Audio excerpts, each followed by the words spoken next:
Wake up, gamers, because you're listening to the Big Think Dimension with Dan and Bob Video Games.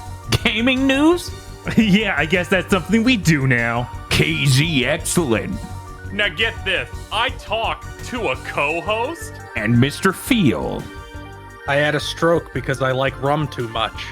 You're on GigaBoots. Bark, bark. You tricked me. Yeah, you did. Hello, everyone. Welcome to Big Think Dimension number 183. Whoa. I am so excited for today. I hope you guys are too. I get to talk about the story of Gears of War 1. Finally! I heard that game's good. That game has a story? Oh, man. It has something, and you might call it a story. It has a campaign mode feel, and that's all that matters. I'm gonna do this. I also tried to play Gears of War. Oh, cool. Oh, God. I tried to play the normal version. Mm-hmm. I didn't understand that game doesn't have easy, normal, hard. Yeah, if It I has remember normal, correctly. hard, super hard. Yeah. So I accidentally picked hard, played like an hour and a half, and I was like, people. I guess this was I guess this was the miss before they hit with Gears 2 and stopped. Yeah, they called the normal mode casual to try and scare people away from it. It's like, no, it's... And then That's fucked up. And then hard is literally called hardcore. So this game hates you is like really obvious with the original release. Now, for our stream, because we didn't know how many changes they made, including an ending with major spoilers for no reason other than they're morons. We played the anniversary edition. The Ultimate Edition. It's not Halo. Sorry, Ultimate Edition. Gears Evolved. This version, it screws up a good bit of the graphics, but it also tries to improve the aesthetic of certain things by putting like fun little flags and banners on them and fun visuals. Yeah, it has better textures. And it's It has better textures, and but the then lighting's broken. But you screwed up the lighting and the color grade and everything else, and it looks kind of bland like a now. Western remaster. Yeah, it does. So it still would have been fine because of the accessibility of using that version, except for the part where in the ending they added in some character that wasn't introduced until later in the series for them to go, oh, it's not over. Not yet. Not by a long shot. And I'm like, what are you doing? You're in the shot. Get out of the way. I'm serious. Like, imagine metaphorically, the end of this game is Marcus Phoenix riding off on a horse, and he's like, we sure solved that problem. Let's get on up. And then someone stepped in front of the fucking camera in this Western, and they're like, oh, he thinks it's over. It's not over. It's just begun. I'm going to get him. And it's like, who are you? it's like Marcus Phoenix is like, we took care of the locust, and the camera like pans down to a grave where the tombstone says locust, and a hand comes out of the grave, and then it cuts to black. Yes. That's literally what the new ending feels like. It's fucking terrible. Except it's even stupider, honestly. Like, yeah. Like, KZ? Yes. Imagine Hello. if Square Enix released a new version of Kingdom Hearts 1. Okay, And please continue. they changed the ending to just have the what the fuck are they called? The guys from back cover. The foretellers, I had a feeling it was going to be this. If they just had the foretellers show up to wink at the camera, and then that's the end. Yeah, that's really funny. Like, Kingdom Hearts loves teeing shit up, but they don't tee shit up that makes no fucking sense. So, aside from that, apparently, it's a perfectly serviceable version of the game where they balanced the difficulty a lot better. yeah, Oh, okay. it also doesn't render as high res as the original version does on Now, the you Xbox One. You didn't X. mishear him. He didn't misspeak either. Sorry, the Xbox Series X. Whatever. What? They're the same thing. They're shipping a box called Xbox. The Ultimate Edition of Gears of War is not as high res as the original game. Yeah, that doesn't make sense. That game's like 80 years old. Because the original game now runs in 4K 60. Yeah, it has enhancements. So If you want the highest res version of the game that kind of looks the best, play the original version for the love of God. Set the difficulty to whatever toxic, like I don't remember what Choose baby mode. Yeah, I know. Every time I'm like, it should be Marcus Phoenix with a pacifier in his mouth. Yeah, just that's like what the you're doing. Wolfenstein one. Yeah. But yeah, you should do that. Now that we've gotten all this out of the way, I get the grand pleasure of summarizing the plot of Gears of War 1. Oh, This, awesome. Is this it cool? fucking rules because I never could have imagined this is the plot of Gears of War 1. So they go to a prison and Marcus Phoenix is there and they go, Marcus, we need your help. And he goes, shit. Then they take Marcus to go find a way to map the underground tunnels of the Locusts. It doesn't work. Then they go, what do we do now? And through various MacGuffins and other things, they go, Marcus's dad, the super scientist, might have a way to map the tunnels. And I'm like, excuse No, he might have maps of the tunnels already. Yeah, he might have maps of the tunnels already. It has the energy of like the ocean dub of DBZ where Bardock is a scientist for no reason. Yes, Yes. Oh my it really strongly had Bardock energy. You go to his dad's house, which is some relatively decent mansion with an underground laboratory with cool computers and shit. And you walk up and you go, oh, this is too much data. We can't download it wirelessly. We will download it locally and bring it to you. And then they get on, and then they get the plan to get on the train to blow up all of the tunnels of the Locusts everywhere forever. Yeah. And the final boss, who showed up for 10 seconds at the beginning of the game, shows up for the final battle of the game. Yeah, Well, that's not checked true. out. He showed up in one cutscene in between these 2 points to snap someone's head.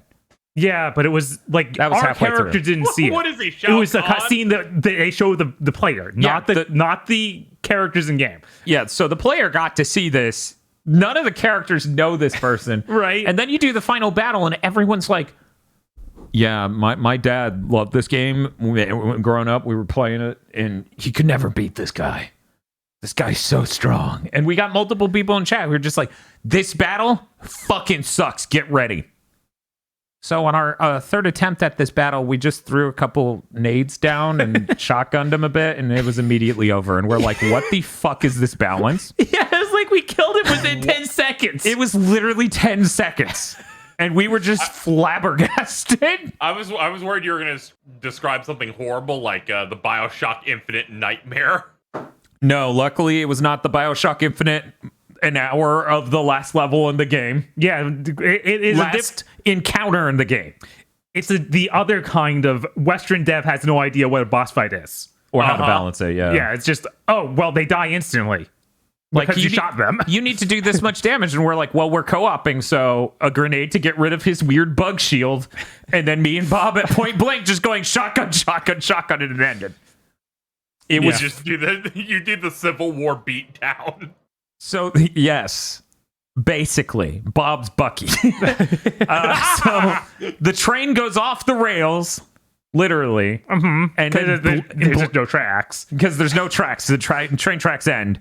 And apparently where the train tracks end was the perfect point to drive the bomb to blow up the locust tunnels. Yes. And then Marcus coincidentally. gets off the train at the last second. This is when they fly off, and then that person gets in front of the camera. And Dan has described the entire game. There's literally What? nothing of import that I skipped at all. Yeah, there's You didn't say there's anything though. They showed a woman for one point, and in the Ultimate Edition, she looked okay, I guess. And in the original, it was like, man, you are struggling to model females, are you, over there at Epic? there was a tech demo stage was uses light and darkness, but that didn't have any plot relevance either. Yeah, so there's nothing to even talk about plot wise for the rest of the game. To talk So- about gameplay, though, what's up for you? Do they go into why Marcus Phoenix is in jail? No, There's say it one was- line, Yeah, a simple line of he was in jail because he's a traitor, and then like that trial was a sham. that's it. That's it. Yeah. That's it. You get those two lines. That's all. What's up with his dad? Nah. Literally, Gears 1 plot is the most paper thin plot I've ever played through on our channel. Mm-hmm. It's fucking weird. Yeah, I'm sure they fill these things out in later games, but the first game, it's not in there. It's really strange, I assume, because most of these franchises, they set up and they have a lot of, development of the threat and the development of the characters and the development of where things might go in the future. And this has none of that. Yeah, I was like, I know that the locusts are some weird creature that lives underground, and all the humans came to this planet not knowing that. Right. But I don't think that's in the game. Like, that's something in the extra media that I read at some point. I mean, they live underground because they live in tunnels and they dig up to fight you in cool set pieces. Right.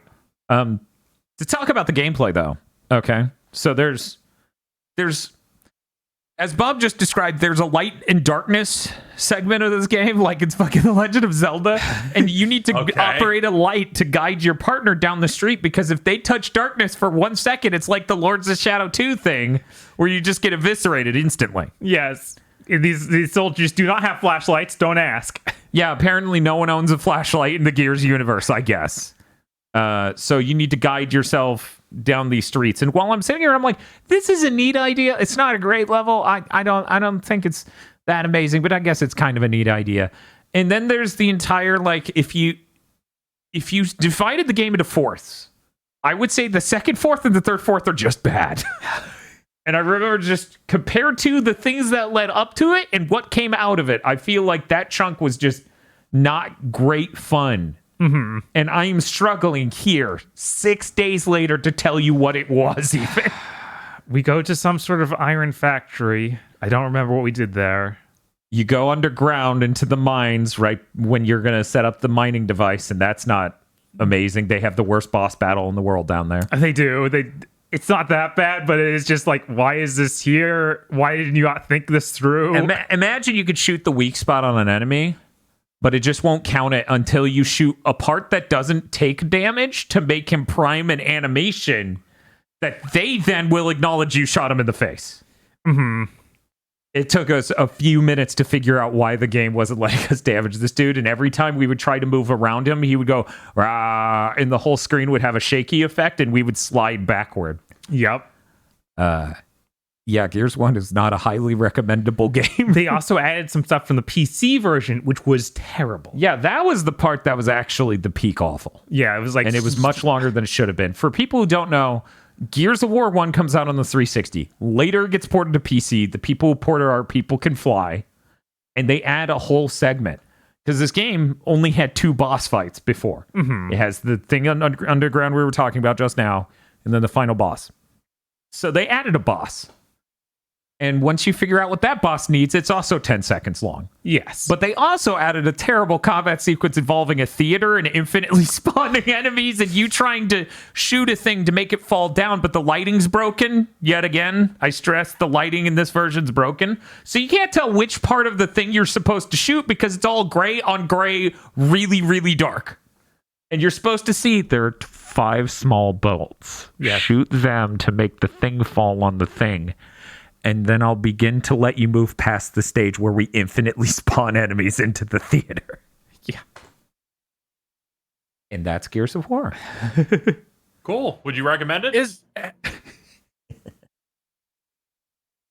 is an aside, but this is an aside, but has there ever been a time where like somebody else ported a game and added content and that content wasn't just dog shit? I feel like that has happened. I feel like I'm thinking there's my a mind parallel.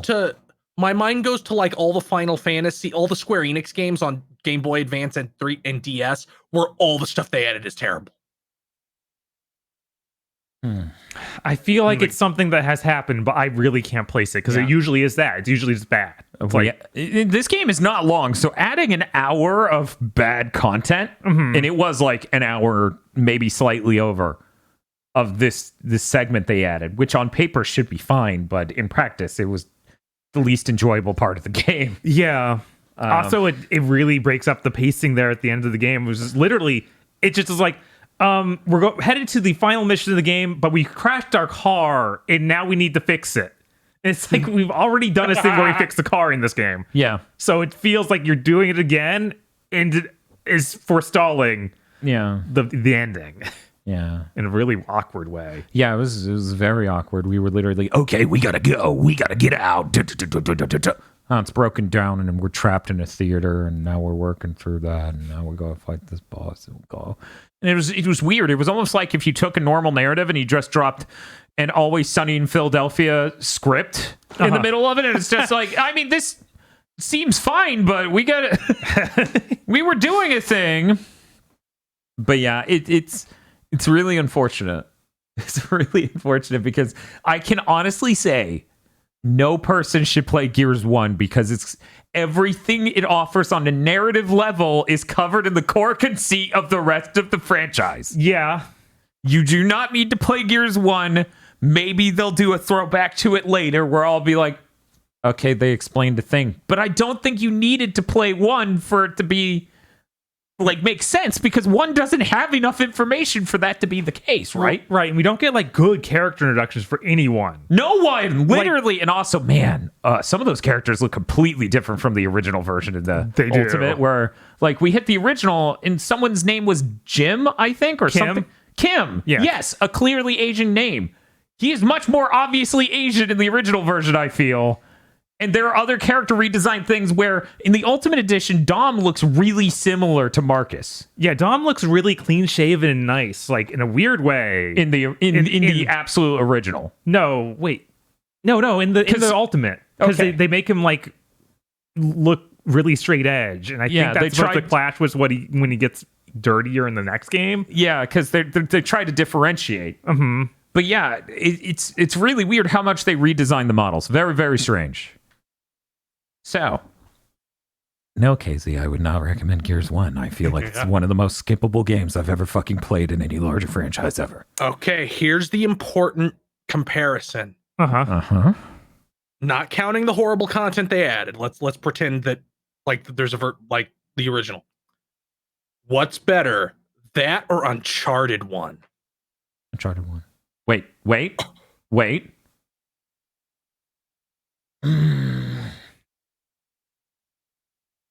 For me, it's been too long.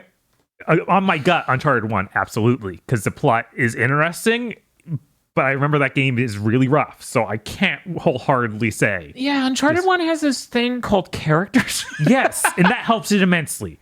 And a story. Mhm. Yeah. And The thing that really like knocked me on my ass about Gears of War 1 story from watching you guys was it's like, okay, here's this war. The game takes place in the last 12 hours of this war. Yes. As we do the thing to solve the war. it's kind of funny because I feel like that kind of resembles aughts cinema in a way where there was like enough things that it's like this character got introduced to the war because they have this special power. Maybe I'm talking about Jumper, who knows? But God damn it. That was very specific. who knows? We can't stop it. We never will. You don't know if I'm talking about Jumper. No one but me has ever seen it. But you get introduced to that, and then it just we did it. And yeah, I feel like Gears of War 1 really is that. It's really unfortunate. It's really Yeah, you'd think that they would have had any sort of media set at the beginning of this war to kind of introduce the concepts of it. Yeah, I was kind of like, I'm sitting here, a week and a half into August. Mm-hmm. I know dick all about Gears, Right? because the first game didn't have shit for me. I seriously, when they introduced Cole in this game, I was like, that's weird. I remember him having a cool football style intro, and I'm like, oh, that's when they introduced him in 2. They just this game is completely fungible. Yes, it is. We're going to get new character introductions for every character, I bet, in 2. It's funny because we made our stream title something along like "All Aboard the Coltrane," right? Uh-huh. And people keep coming in, and they're like, "How cool is Coltrane?" And I'm like, "He's not. He's standing in the frame while a white man talks." They're really underutilizing Coltrane here, and I have no idea what their fucking problem is. He's the person with the most developed backstory. Because he's like, I played for this football team. People used to love me. And I'm like, congrats, you're more of a character than everyone else.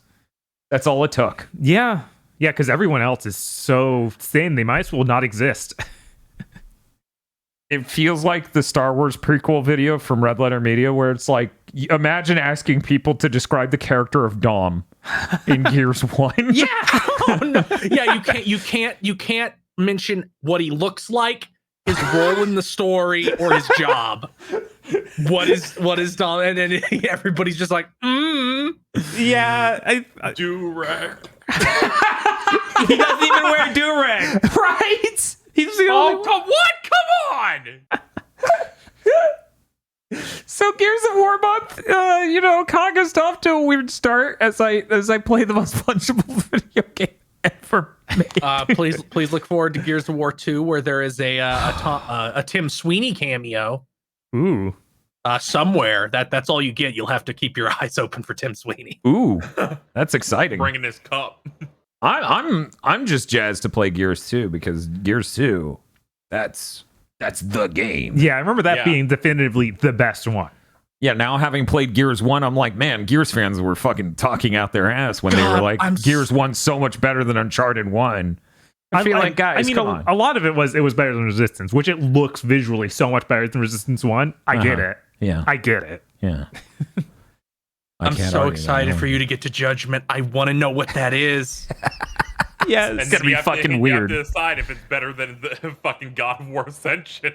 The 6,000 people in our fan base know what Gears of War Judgment is. We have doubled the amount of people who will know what Gears of War Judgment is.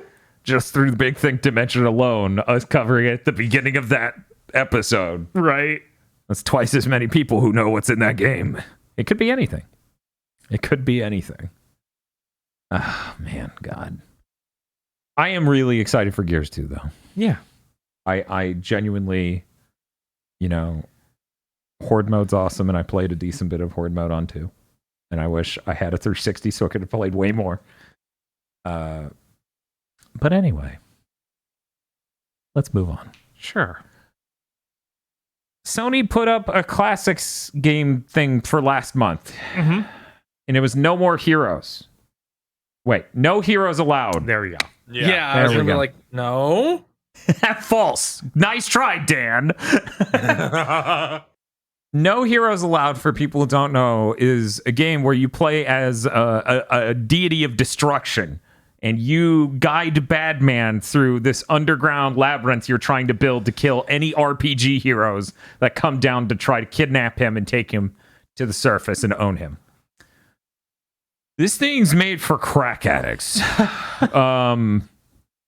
I really loved the last entry in this series. Well, the second to last, I suppose, because they made a VR remake of 1, which I need to go play. Yeah, it's crazy. Yeah, I was like, isn't this called like Holy Badman or something? Or is that a sequel to this? I do not know what the deal with Holy Badman is, but that is the same franchise.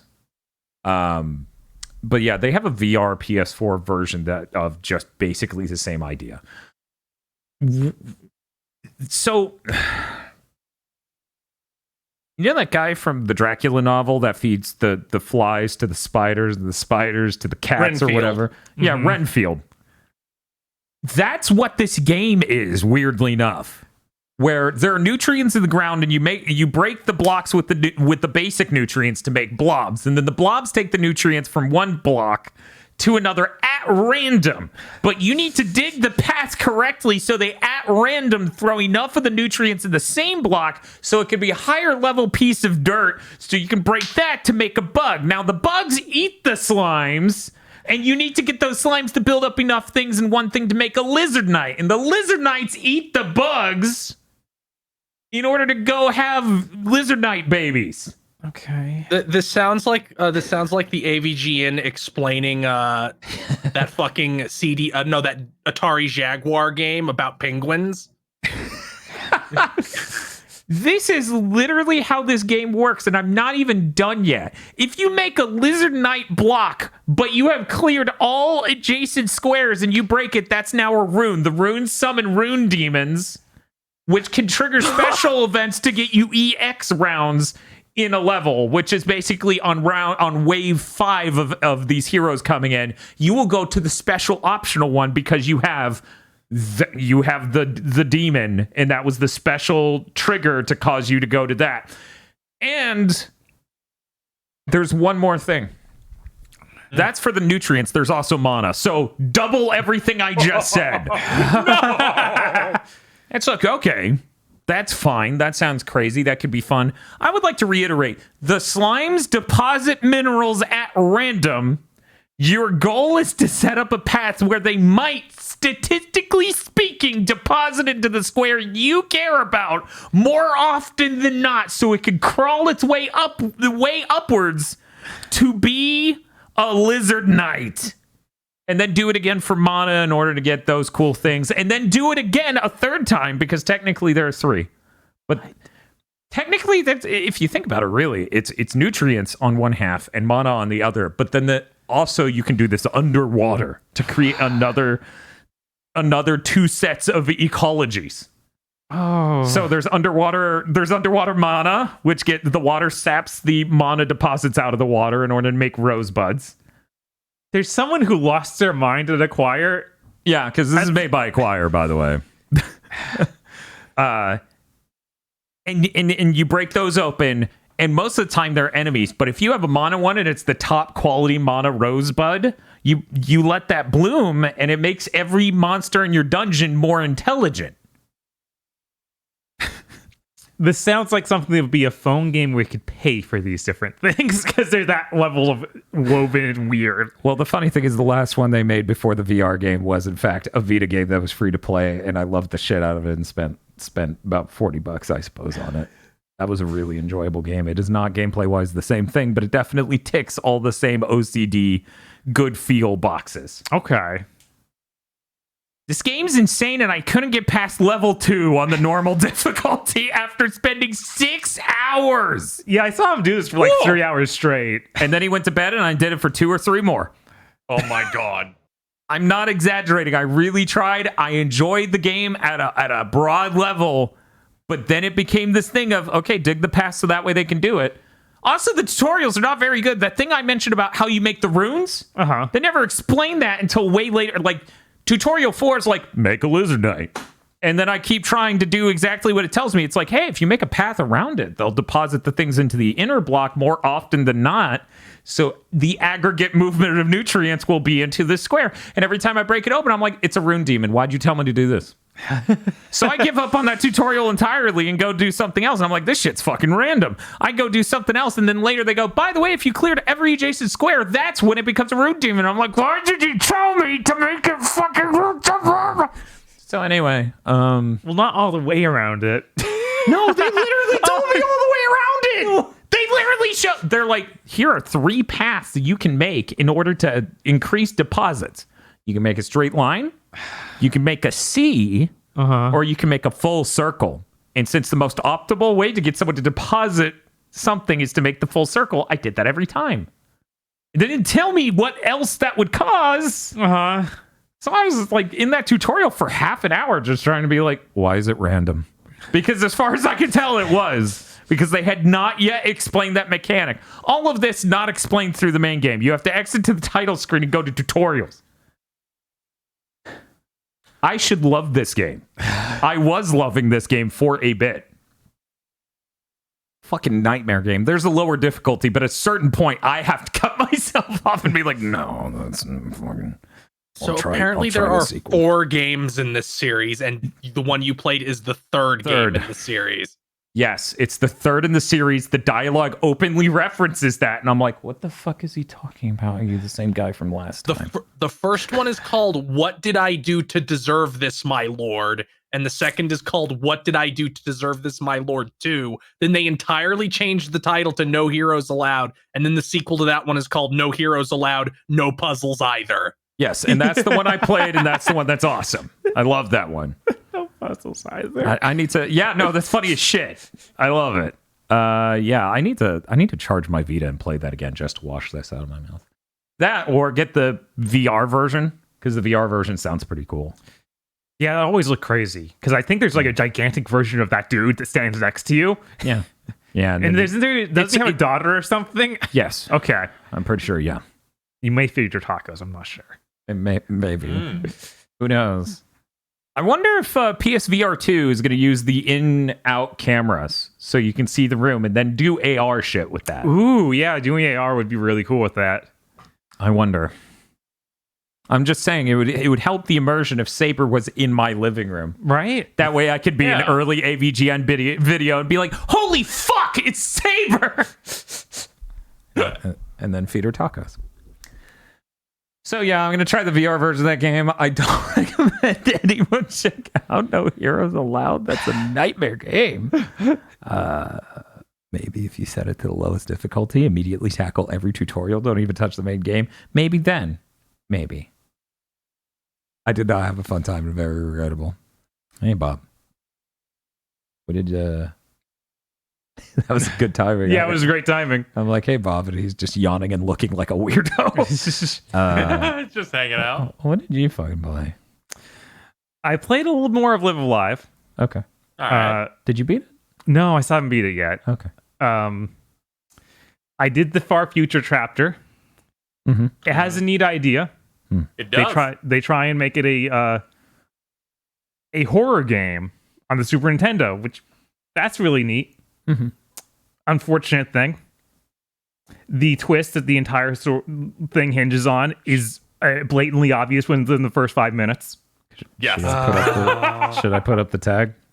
I guess you can put up the tag for just a second. Okay. Just a second. Okay, I'm gonna This take is my a- headphones off because I do intend to play this game. Okay, one moment. We're gonna do the fancy spoiler intro. Oh man, look at these spoilers. Man, spoilers are really magenta in comparison. Anyways, here we go. We're just gonna do this, and as long as that image is on the bottom, Bob will be spoiling. All right. Okay.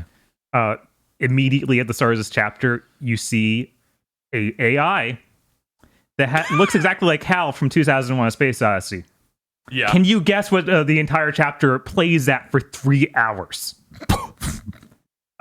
So that sucked. And it was just like, okay, I get it. This has some neat stuff. I get it. And please. That's cool. Yeah, you need to understand this is the chapter with the no combat in it. Yeah, none. So if you are not vibing with that, which I was vibing with it somewhat, you're in hell. Yeah, and you were, for the first time, were playing as a silent protagonist too. And it's just like, oh my god, please. That said, I love him. He's a little orb with rollerblades and glasses. Neat design. Oh man. Cool idea. No, don't do that. I understand. I get you. I guess a little more spoilers. I also Sure. got near the end of the game, and there's a ton of dungeons that are just bad. They have no story, and it's just like, do all these dungeons for better equipment. And I'm like, Oh, I don't- you hit that part. I really did not like it. I I was did not like what the game becomes at the end, because I feel like the earlier stuff was non-standard and way more appealing. yeah, I'm like, I could vibe with this if you had story for these dungeons you're doing. Instead, it's just, here's a massive pile of dungeons that vary in difficulty and gimmicks. Some are terrible, like a dungeon where the only way to progress is to find keys. Okay, I was literally waiting to ask you, did you get the horrible fucking ninja dungeon? Yes, that is awful, because it's just a random encounter. You have to hope that ninjas show up so you can get a key from them. They didn't show up for like an hour straight, and then I got 4 in a row, and I could just beat the dungeon immediately. It's like, what a nonsense dungeon design. I did it for like 40 minutes and gave up because I kept not getting drops for keys.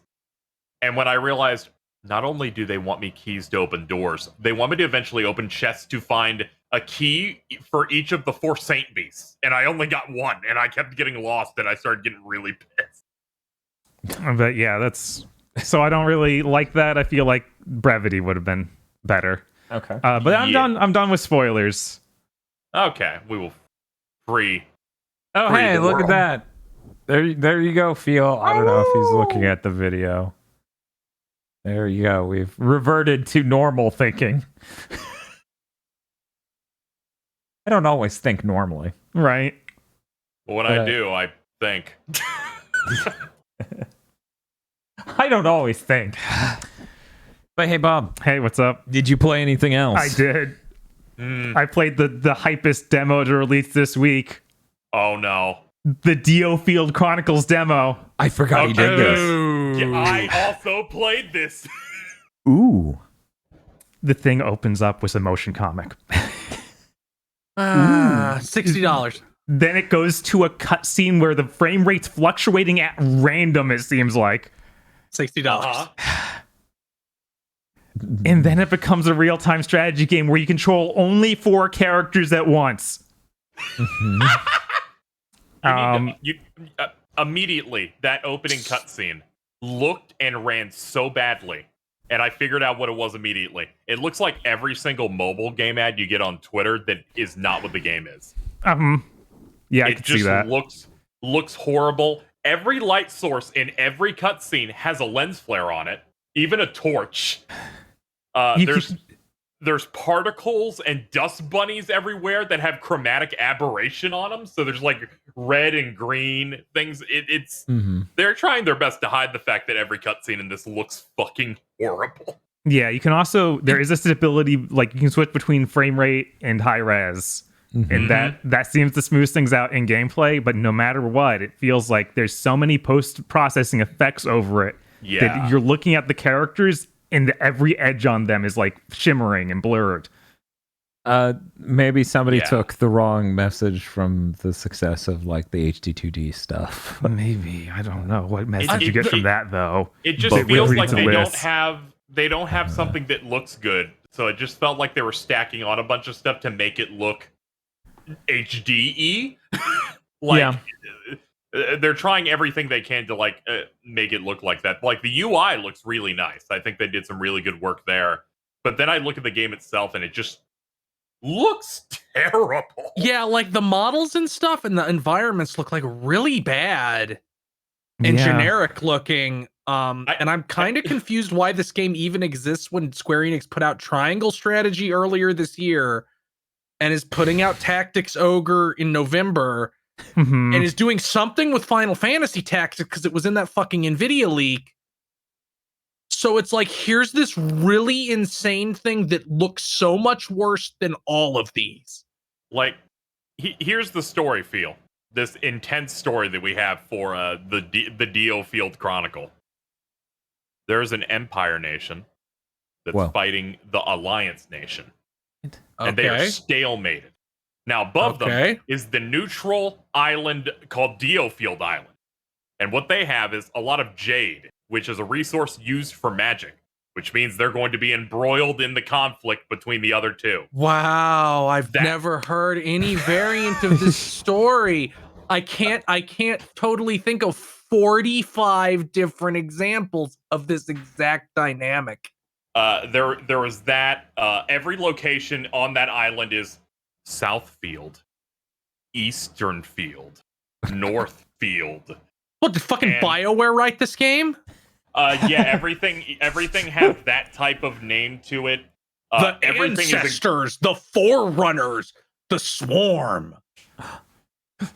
Everything is so hyper generic. The dialogue is sometimes like 10 lines of dialogue that say essentially nothing. I played the game with auto because I like experimenting on how well auto advance works in games. At times it would wait 8 seconds to advance. Oh my god. I didn't even notice that was a feature in this. I usually turn that on as well. Wow. They don't tell you. I just hit every button to find out where it was, which it was R2. Sometimes it would be 7 seconds, sometimes it'd be 3. I counted it aloud and everyone was like freaking out. The story is complete nothing. My chat put it best at points saying, this game is desperate to not have a hook. But there are zombies. Maybe that's important? No, I guess not. The gameplay, I don't know exactly how you felt beyond you're playing as 4 characters here. The gameplay seems serviceable enough, like, the cavalry unit, you have like cooldown moves where Dio's time stop sound effect activates when you hit triangle. And it seems it seems incredibly basic because every enemy has a circle they can see in, and they just seem blind, like more so than any other tactics enemy I've ever seen. They're able to stand there. If you do not stand in their AoE, they don't know you're there. Yeah, you can just position your troop around either side of them every time because they have these perfect circles you can see. And you just know, okay, I'll just do that. Yeah, and it's got the like ultra rudimentary like weaknesses where it's like I have the cavalry unit. He has a charge move, so I'll charge through the enemies, and then they'll turn around, and then my other characters can then hit them in the back for bonus damage, or have the girl use shield bash if the enemy is going to try and charge up a move. So there was stuff there that kind of fired neurons for me. It feels like they had the idea of you'd be playing as more characters because you can take in 4 people and then put a 5th person with one of the other guys, and you can use all their special moves. And it's like that feels like it was supposed to be something else where there'd be more depth to this. Yeah, you have that secondary person that gets less experience, but it kind of felt good where it's like, okay, I have used my adjutant, I can use the shield bash move here. But you're also like building this blue meter, and it had some name that I could not pronounce correctly, and I can't even remember it now because that game is just mush. I don't remember that, but I remember everyone who uses magic is called a magicker. That made me almost throw up. No one wanted to write shit for this game, honestly. But you have like a blue meter that just lets you do a summon, and you just hit the button, and it's like, we're gonna summon the Bahamut. And it's just literally Bahamut from like Final Fantasy or whatever. And he appears at 10 frames a second with shaky cam that you can't tell what's going on, and then he nukes the entire screen. So I forgot. It made things so easy in that. Like talking about how generic it is, I was just like, who wrote this again? Oh God, did it have someone known? And I'm like, oh right, they wrote the scenario for Fire Emblem Awakening, the scenario for Fire Emblem Fates, a bunch of the stuff for Fire Emblem Heroes, and the scenario for Sword Art Online Fatal Bullet. Yeah, I'm that really last confused. one was a curveball. Yeah, it was. I'm really confused about that because I played a decent amount of Fire Emblem Awakening. There's a thing called the story in that with characters in it. No, you don't understand what I think Theo's phone is going off on his desk. Either that or he's enjoying a Wii U game. Is that if you can make some shit that's more like I made great value anime characters. Like I can't think of a game that is more that than Awakening. It has all the same calories as the other snacks you enjoy. Yeah, they are more plain than that though. Feel it's impressive. Yeah. Oh God, it is absurd. There's just nothing going on here. That's like you got the big guy, you got the girl who's like, no one cares about me because I'm a woman in a medieval game. It's like, okay, so I need like some crackers for this cheddar cheese I want to eat. What do you got? It's like, well, we don't have saltines. That's a name brand. I'm like, okay, well, the generic isn't so bad. I can live with that. And it's like, no, we don't have generic. I got a bunch of those unmarked packets they give you when you get a salad at a fast food place. Oh no, not the Wendy's salad crackers. Yeah. There's I didn't finish this. I didn't even finish the demo, which is just chapter 1 of the game. Did you? I got pretty close, I think. I did like a mission on a volcano, and after I finished that, I tapped out. Oh God, that's the same mission I stopped on. We stopped at the same spot. It was just like, oh man, you're doing nothing, and you literally. They introduce a new woman who knows magic, and that first woman KZ was talking about vanishes from the story. What? They don't mention her again. It's like, what are you doing? You need to understand. The writer's like, what? They're fungible. And it's like, how are you gainfully employed? The disappears from the story is really fucked up when my stream of this is less than 90 minutes. It's already gone. It's already over. The mission where she's introduced is like, her manor is getting attacked, and this is the mission right before the one I stopped on. You have to protect it from like these bandits or whatever, and you're fighting them off, and then they're like, skeletons are coming out of the ground. And it's like, why is that happening? I don't know, fight them. And then the mission continues, and then there's a wave up top and a wave up bottom, and this is the moment I realized that Bahamut spell's really exploitable, and you can one-shot everything without trying. And I take out the next two, and I'm like, okay, now a villain's gonna pop out. And with almost no dialogue, they go, mission complete. There's just nothing. I gotta say, I love it when they do story on the field map for the actual game. Because they still have the UI circles under them looking at each other. They have dialogue at the bottom. It's so funny. That's funny. Yeah. No, I like that. And they do go back when you go to base. The game becomes a third person like exploration style game. It's I did really not weird. Yeah, that was fucking weird. Like I turned around and I'm like, yeah. what the fuck is... Yeah, it's like the newest Fire Emblem where you go to the Yeah. school. It's like that. It's like, what is Yeah. what? Yeah, it is just like that. There's another quirk to the game that I just feel like is really weird. Where I walked up to random dude in a white suit with a plague doctor mask. Later, another one with the exact same models directly next to him. This is the cheapest game I've ever seen. And he will like have large lines of dialogue. And usually in an RPG like this, there's like pre-canned statements where it's like, yes, and then there's like a long thing of text. Here it's almost full sentences that have nothing to do with the text. Yes, and they do that for a ton of characters. Like not even just these guys who don't have a real model. They do that for a main character who gives you all your missions. Yeah, they'll I give wish you I one was of the- eating. Yeah, it's shit like that where this dude sounded. He acted devastated over something, and the text is positive. It is completely different to the tone and what you're trying to deliver in the story for this. The only praise I have is the gameplay was serviceable, and that part where you're just running around the base, I'm like, this visually looks a hell of a lot better than the cutscenes because it has none of the post-processing effects on any of it. Yeah. $60. Like I remember we were exploding over stuff like Tactics Ogre being 50, and I'm like, that Dio Field thing's 60. I wonder, maybe I don't know what's cooking over there, and I'm like, oh my god. You mentioned, Bob. Yeah. One of the first missions of this being something like, oh, there are these basic fucking bandits summon Bahamut and just ruin them. Yes, you yeah, have to summon bandit or summon Bahamut against bandits. They're just wrecked. Who's almost no threat. It's like I've killed 100 of all these dudes you do. already. It's in All you RoboCop do is them. you just build that blue bar, and then you just pop it, and it's not a problem at all. All right. You don't have to think. I played a chunk of Triangle Strategy this year. That had a story in it. That had characters, motivations, factions, intrigue. This has no hooks. The game does like an opening motion comic explaining to you the lore before the title screen. I didn't watch it at first. I'm like, I'm just going to start and they'll probably show me the intro when I play. You click new game and the first thing you see is a black screen that says 8 years later. Yes, and Man, these loading times are egregious.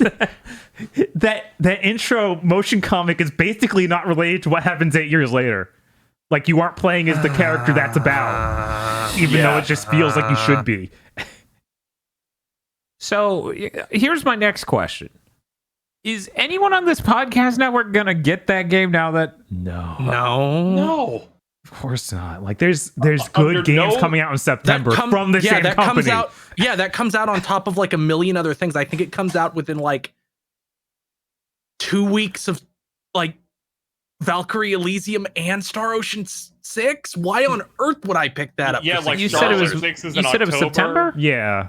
Yeah, and how are they going to compete with the Juggernaut that's clearly competing for the same demographic, Freedom Planet 2? Yeah, I just don't know, man. That's fucking And then stupid. at the end of this month, Soul Hackers 2 is coming out. Like, there's a lot of games with anything resembling money or writing. Mm-hmm. Like some people in my chat were like, this could probably be like 50. I'm like, this should be 20. I'm sorry. It just I don't see like just looking at like video of the demo. I don't see the production values to justify 60. I think the highest that you could go with this is like 40. The only thing I'm interested in with this game is how it plays on Switch. Yeah, this comes out 2 days. Comes out 2 days after Solstice. Obviously, I would be playing that. Oh, wow. Yeah. Well, that's rough. Yeah. that's fucking awful. I didn't know he was going to go to Solstice, so there's some good news here. Yeah. There you go. There we go. Did you play anything else, Bob? No, that's it. I didn't play another thing, but I thought it would be worth noting. It's that way people understand the backlog and the severity of it. I finally completed something. I finally watched all of Shirobako. For people who don't know, Shirobako is an anime about anime production. The first 3 episodes of the series was covered 7 years ago on episode 4 of GigaBoots. I remember seeing you watch an episode 4 days after I moved in with you in June of last year. Yeah. I never saw you play that show again. Yeah, no, it's just hard to find time. It's telling that I finally found time for it during the week where it's like, we are doing no additional streams, just Friday. Right. Have a good one. Shirobaka's really good. I enjoy the series. The movie I enjoyed less, but it's, you know, if you're a fan of it by the time you're done watching the series, absolutely go watch the fucking movie. Yeah, I mean, what It sounded good from what I was hearing in the background that one time. Yeah, no, Shirobaka's good. Unfortunately, the movie doesn't have a dub. It kind of came out just in time for COVID. So it's like, yeah, that... Yeah, it looks like, because it's not on High Dive anymore for the series either, so I wonder if Sentai lost the rights to that, and things are in a weird toss-up. Yeah, because the only way you can watch the movie right now, as far as I could tell, was renting it from Amazon, which is weird. Yeah. Really glad I got a premium stream of the video. My favorite thing about Shirobako is that it is an anime about rushed anime productions and having to fudge graphics, and the anime often looks like shit. So it's like, ooh, it's diegetic. It looks like this because it too is rushed. How poetic. Incredible. It was actually, in a sense. I think the dub team, they did their job. It's not the worst dub I've ever heard. I didn't come out of it loving anyone, though, which is really weird as an experience for me. Usually I have my favorites. Mm-hmm. Like, oh, your voice was great. Like the most outstanding character is guy who's so annoying to listen to. I wish he would fall into a well and never make his way out. Yeah, it's weird. Sentai is like hit or miss on their dubs. It's real bad. Did Sentai do the dub for Watamote? Don't remember. I can't remember who did the dub for that. I want to say it was Funimation because they got the same person they got for Sergeant Frog for the main character. No. Oh. I don't think it was a funny production, but I don't know. Yeah, I'm not sure. It's been. I would have to just go long enough. upstairs and dig through some fucking boxes. Because all my shit's in boxes. Anyways, Shirobako is good. We're going to move over to KZ. KZ, you been playing video game? Wait. That's not true. We played one other thing worth noting. Yeah, we played Guilty Gear. We played Guilty Gear Strive, which most people haven't covered the fact they drastically reduced input latency in the latest update. Oh my god. Oh, nice. It's not even a whole frame slower than PC on a 240 hertz monitor. So, it's pretty nice. It's something like 2.6 frames of lag or something. It's legit good. Every game should feel that good. Them teasing a Tekken update or something from Evo just makes me go, did they also get the talk from Epic and shit about reducing latency and go, oh, our things should feel good? Oh yeah, that update's like later this month, or I think For next Tekken? week. Yeah, for Tekken. Oh, wow. It's like the 17th or 16th, something like that. So that too could do that, maybe. That'd be for cool. Not the res, maybe. I don't know. No, the fucking anyway, that's we played Guilty Gear Strive. I don't have any salient statements about it other than it felt pretty nice with that input lag reduction. Yeah, it was cool to go back to. I got to play Testament a little bit now. A little bit. And then Dan's like, I know I'm playing Kaiki's game. I'm like, okay. The cop shows up. Then you're like, I have to The fucking ship now. The fucking white cop shows up and says, they, them, and starts to reach for his waist. Oh, no! Anyways, cool. Also, I played as Gold Dick Lewinson. Yes! It was pretty cool swinging and bashing, and I was winning for a bit, and then Bob realized Dan has no idea what he's doing. Anyway, that's about it. It feels as sharp playing this game as the 2D games now because of how much they reduce input lag. I wasn't even sure that was possible. Right.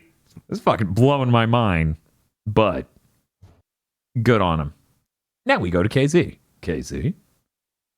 So this week I went to go see Bullet Train that released in theaters recently. That's from the one of the co-directors of John Wick 1.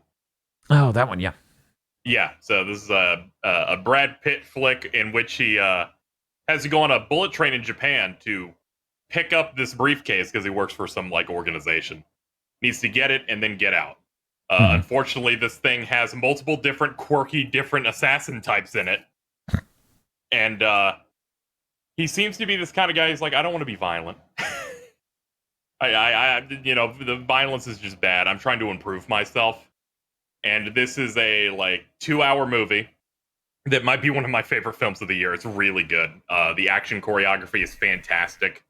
The editing is really, really good. You get these backstories for all of these various different characters. It's oozing with style. I would put it like one step down from like the John Wick films themselves. It was like really, really good. So I highly recommend it. This is the one with Saul, right? From No. That reminds me, I do need to watch that one because that just Bob Odenkirk being John Wick just seems like an unbelievably surreal thing to see. Yeah. Yeah. I saw that the same guy was involved with that one, but was only on producing. Yeah, and he was directing this, and you can really tell like the comedy in it is really fast paced and like very good. Because I watched that, and then when I came home, I watched a trailer for a video game on Twitter, and the stark difference in writing was very stark. Curious. It also has like some really good actors in there, like Hiroyuki Sanada's in there.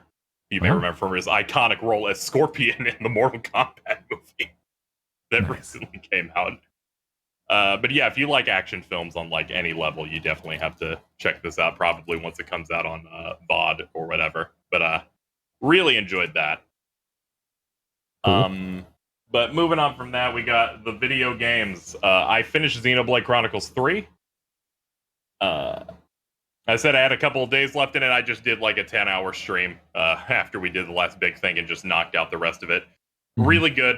Probably one of the best games the Switch has. I think it really nailed pretty much everything I was hoping for it. Really liked it. Not much else to say. I talked about the parts that it did really well in the last big thing. Okay, so I guess we'll get right to talking about the ending. Let me just reach over. Hit the spoiler button. There's too much. So I'm gonna go ahead and move on off that. It's time for our hell check-in. I played Fall Guys today for seemingly no reason. Okay. Are you just as a quick question? Are you going through a midlife crisis? That Sonic collab was up, so I was like, I might as well. Yeah. A couple of friends were also trying it out, and I'm like, I need to see what has happened because I played it in that launch month. I want to see how different it is, and yeah, it's still pretty good. I jumped in. They have like the same thing Fortnite has, where there's like different shows or modes you can play, and you can queue up for multiple of them and click in to just queue into any of them. But it was pretty easy to find matches because it has all the crossplay stuff now. Yeah, I was gonna say. Yeah, the Sonic collab's really funny. What they did is they made a giant course that they call Bean Hill Zone. And it's got springs, it's got boosters and little gaps, and you're just collecting rings. And the whole thing is you have to collect a set amount of rings, and there's like only 15 qualify. So it's a race to be one of the first 15 people to get the amount of rings to finish. And that mode was fun. It was passable. I tried the solo mode because I needed to know if they were going to force me into eggs. They did not. They have seemingly made a bunch of platforming challenges in this. One of them that I liked was they make you race through an obstacle course with a lot of boosters in it, alongside obstacles that hit you everywhere. But you have to do 2 laps, which I thought was pretty neat. So it's like an actual racetrack. They had a new like final event thing where you're on a seesaw that's tilting up and down depending on where you're at. And 3 cannons, they're just throwing giant objects at you, like giant controllers and other things to try and knock you off of it. I really enjoyed my time with it. And then I got the aggro crag level that was in at launch, and I forgot you're supposed to grab onto the crown, and I didn't do that right, so I lost even though I won. And I'm never playing this game again. But Fall Guys seemed pretty cool until I remembered that they do that shit. I got to the fucking thing, goddammit. You stupid bastard, fucking stupid goddamn game. Also, this is on PS5, and it still has the Epic Games Launcher UI in it, and that feels like really weird because Fortnite doesn't even really have that. Yeah, that's weird. But yeah, there was that, and the last game that I played this week was some of Digimon Survive, which came out same time as Xenoblade 3. Yeah. I was really interested in this because they haven't put out a big Digimon game in a while. This one's been in development for a long time. This is a visual novel that has some strategy RPG stuff in it that kind of tries to have an anime-looking style to it. The visual novel stuff in it is really good. It has a lot of really good animations and lighting and other stuff that just makes it feel higher rent than other visual novel strategy RPG stuff, where usually it just kind of it's a sprite and it's talking. But this one they'll occasionally do animations where they'll like turn around or do like some hand movements as they set up like the next pose they're gonna do. They reflect like light, so you're in a forest, so they actually have the shadows of the trees like moving around on top of the character, and there's a lot of stuff like that. The atmosphere is really good.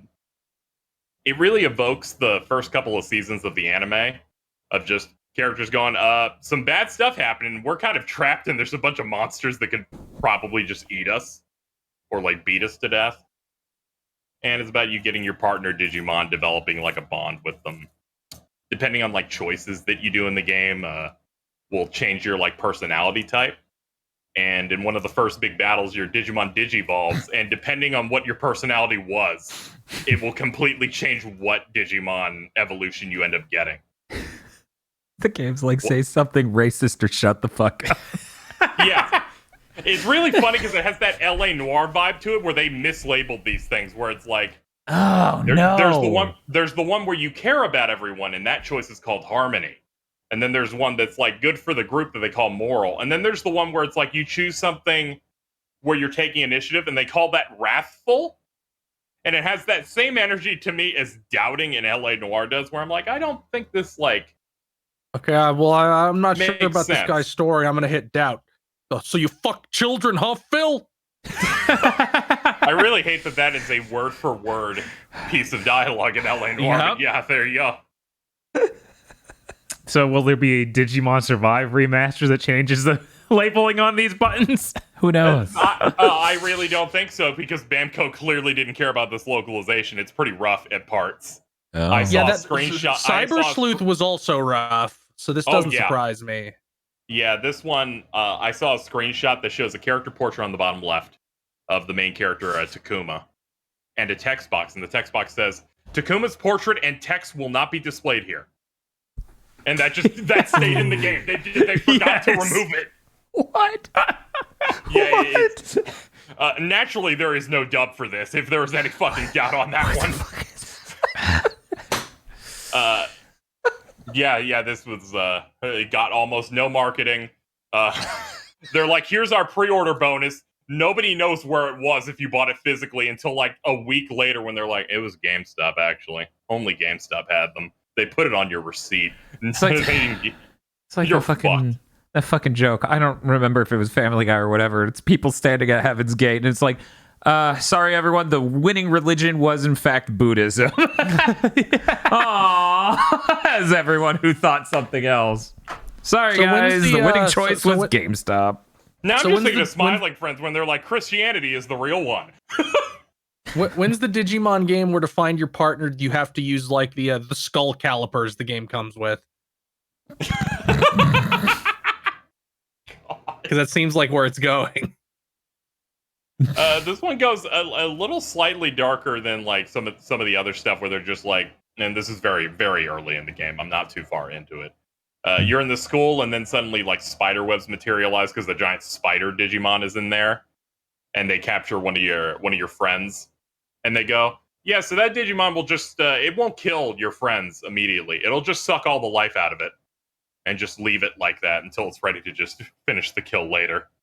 And I'm like, this is a little bit darker than it, but it didn't feel like too overly overdoing it. It really did remind me of some of the early seasons of Digimon, which is why I liked it so much, where you're like developing a bond with these guys, and they're like characters with their own personalities, and it feels really satisfying. As they've advertised it, 70-30 in terms of the ratio of visual novel to strategy RPG. I don't think there's anything special going on really with the gameplay for the actual combat. It's incredibly basic. Of you do more damage if you hit from the sides and the back. If you're next to a party member, you get perks and bonuses. The only real bonus is you can digivolve mid-battle, and it costs like your NP in the game. And each turn, you lose NP if you've digivolved. So if you eventually run out, you like de-transform, which I think is a smart way of doing it. It's got the Megaten negotiation system to get more of them to join your side. Mm-hmm. But unlike Megaten, where they're just assholes and they randomize it for every single encounter, this one, if it's that Digimon, these are the set answers for it. Well, that's pretty racist, don't you think? Honestly, yes. So all you have to do is Google a guide for it, and you're like, here's Biomon, the bird Digimon. If it asks this question, pick this thing. Sorry, this is Thought Umon. You need to give it money, because that's all it ever cares about. Thank you, game. You seem bitter. only a little bit. Did you go through a Digivorce recently?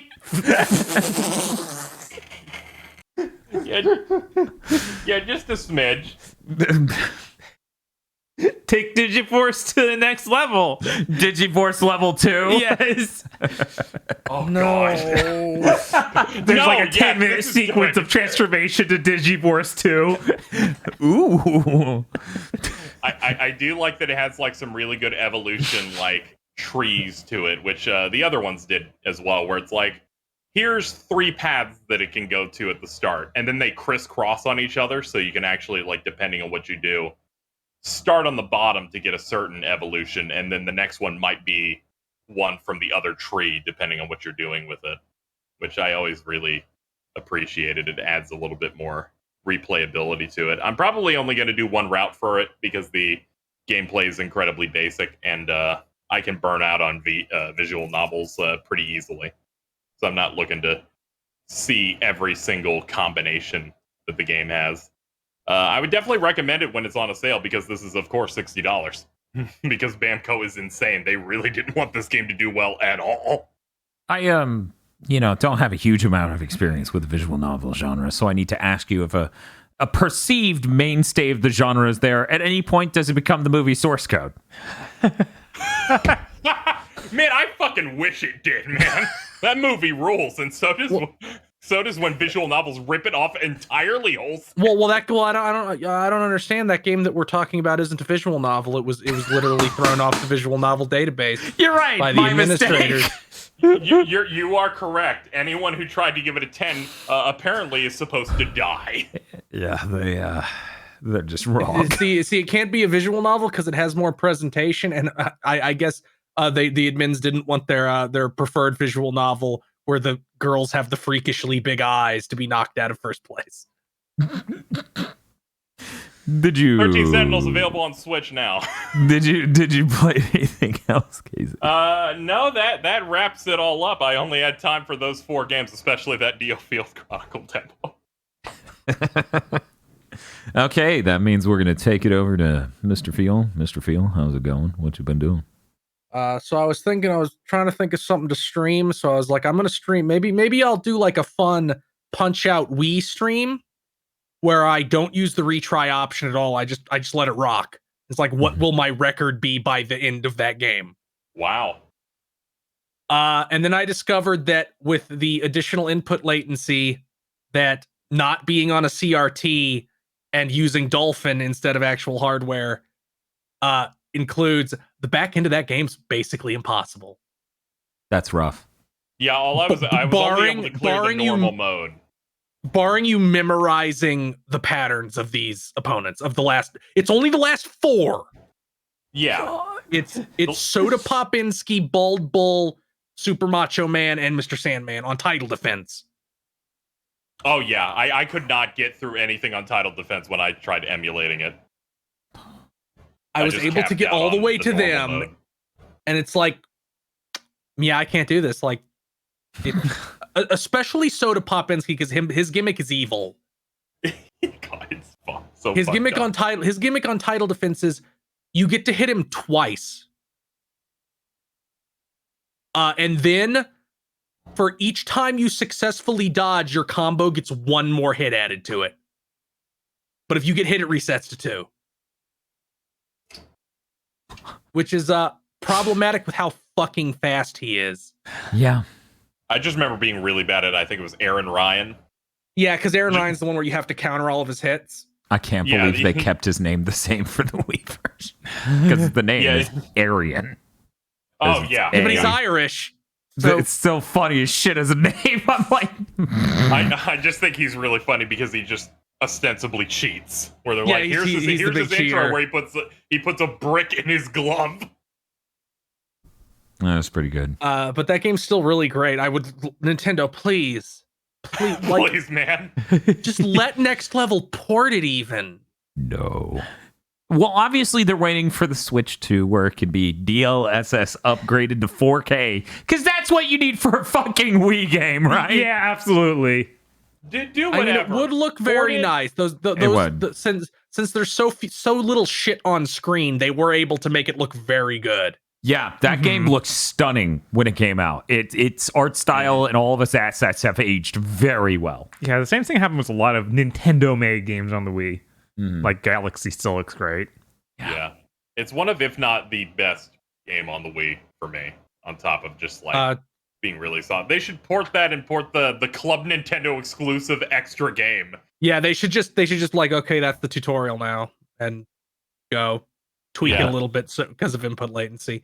Doc Lewis is the worst boxing coach in human history. Yes, he is. He doesn't even give like the most generic possible advice between rounds for the characters. He just talks about his chocolate bar. Yeah. the Mega 64 skit's very, very funny. What's your favorite kind of rose, or what's your favorite kind of flower? Mine's chocolate. That's the thing he says. I know. It kills me. I really need that Doc Lewis game to just be released again so people can experience the thrill of punching the chocolate bar out of his hand, and then the game suddenly gets really hard as he wants to genuinely kill you. Yeah, especially when somebody found out that you can punch his chocolate bar an infinite amount of times and it never caps his speed and damage increase.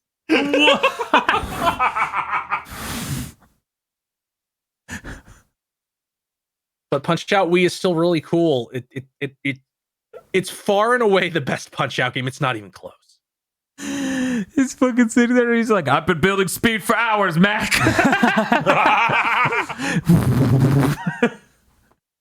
He's high frequency. You can kind of see him vibrating. I played through God of War 3 because that's the one that Sony will let me play through. Yeah, you're not allowed to touch the others. No. And a good thing, too, because that's definitely the best one. I mean, it competes at least. It does. It's not like they just ported fucking Ascension. Right. That would have been a fucking mistake. God of War 3 is really neat. Don't need to talk too much about it because, you know, Dan and Bob just went through it earlier this year and we talked plenty about it then. It did make the next game going into the next game I played insane, which is Knack 2. I didn't because when Dan and Bob did the Knack double pack super attack, watch your back.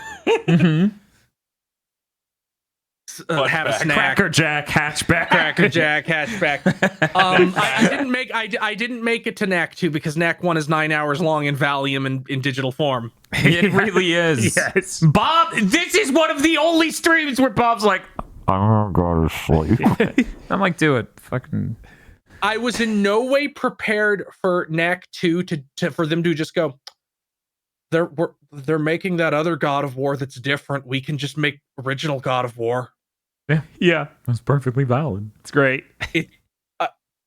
Also, I didn't expect it to be racist in such a bizarre way. Yeah, no matter how much you say it, like you know when you can see it coming. Nobody really, you don't feel it until you're engaging with it firsthand, right? It legitimately feels like the story that you're playing, and I didn't beat it. I'm only like half of the way through, somewhere around there. I'm like on chapter 7.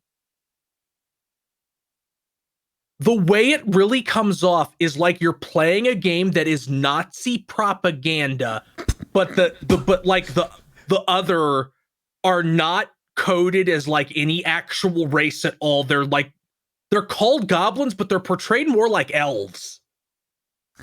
I always found them almost troll-like. There's like the Warcraft 3 troll energy a little bit to their design. A little bit. A tiny bit, but it's so bizarre because like they don't have an accent. They barely talk. Shit, most of the, I think, in my opinion, in my recollection, most of 2 is just them being racist about them and them not even being there to say anything about it a lot of the time. It's very, very strange, like how, like, especially when they go multiple times like to the into the propaganda flashback where they talk about how the epic Chad Viking hero defeated these goblins 200 years ago. Like, guys, that's not that long ago. Why is nobody in this enormous super science goblin city? You chased them off and just like, we can leave that alone. Yeah, it doesn't Yeah, make fucking sense. It doesn't make any fucking sense. Also, good lord, those human models are ugly. Yes, Yes, they actually look worse than the first game in a lot of cases. they do. It's weird. See, I was about to say they should try again, but no, they really shouldn't. No, because they shouldn't have done a Knack 2. They should have called it something else entirely. They should have made a character that was clearly not Knack, but could do Knack-like things. Mm-hmm. Be like, this is Knack. Who's that? This is Jack. Completely different dude. I did think it was very funny how you beat the first level and then go into the second level. Oh, first of all, why does that game start in media res? That's really Dude, stupid. I don't know, but it sucks because when you finally wrap back to it, it's not even the same, but then it's too much of the same. I don't know. They shouldn't have done it. But it confused me. I did laugh when like you get to the first real new level and you get the mechanic beyond having a swipe. And a character literally says, "How did you save the world when you only know how to do 2 punches and a kick?" Yes. Yep. And then they start to teach you new combat mechanics. I don't understand the experience meter. I don't understand why you have to fill it 4 times to get 1 level. That seems like that's a very bizarre choice. Hey, it was either that or they made another mobile phone game that you had to engage with in order to get a thing. Oh God, does it have some shit like that? One did. One had, you could get parts of the relics from the mobile phone game to send to the PS4 to make the full set of relics so that way the game could change even slightly. Yeah, that shit in 2 is also insane, where it's like you found a piece of a thing, you might never find all the pieces. We included a mechanic where if your friends have been playing Knack 2, you can see what they picked up and swap with them if you want. Yeah, that's a mechanic directly from the first one too, and it's such a bad idea. So you can imagine what I went through. Literally no one had played it before me. Well, maybe there was one. We'll see, Dan. It wouldn't have helped you out because I keep seeing yours, and you just found the exact same pieces as me. Fuck! Jesus! Weird choices were made. Yeah, no, that's awful. I'm going to level with you. You can get the platinum and still not complete numerous of those things. Of course. You'll probably get most of them though. I did the platinum off stream. That was fun. Knack 2. Now, fun game. Now I'm thinking, did I play anything else? I don't think I did. So go ahead and hit it, take us Johnny. to the next step. Take it to the next level. Hey, you guys hear about Podlords? Oh my god. Oh fuck. Oh, them. Yes, that's right. The Podlords.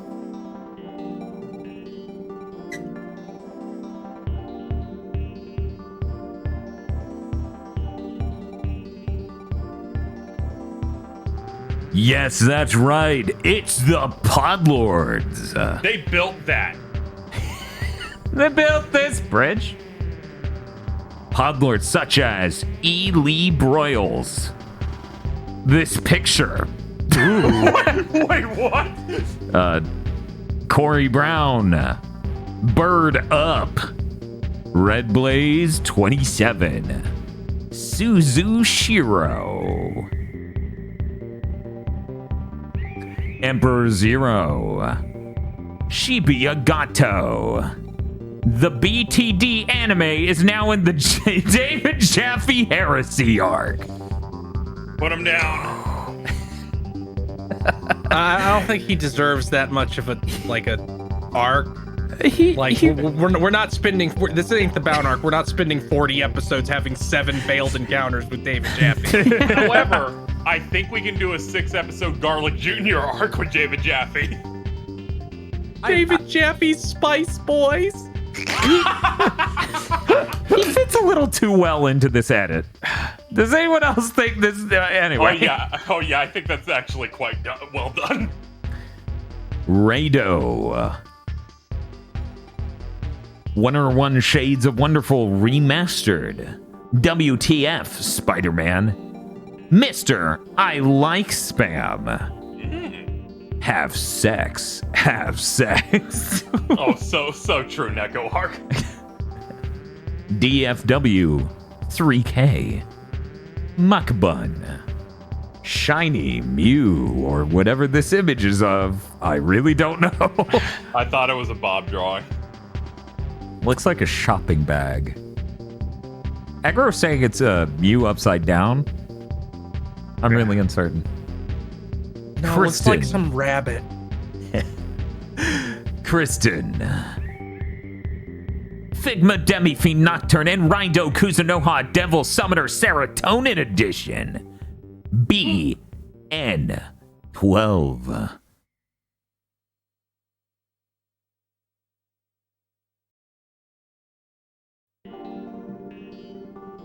Neko Arc forcing French bread to finally fix the shield system, thus saving Type Lumina from death.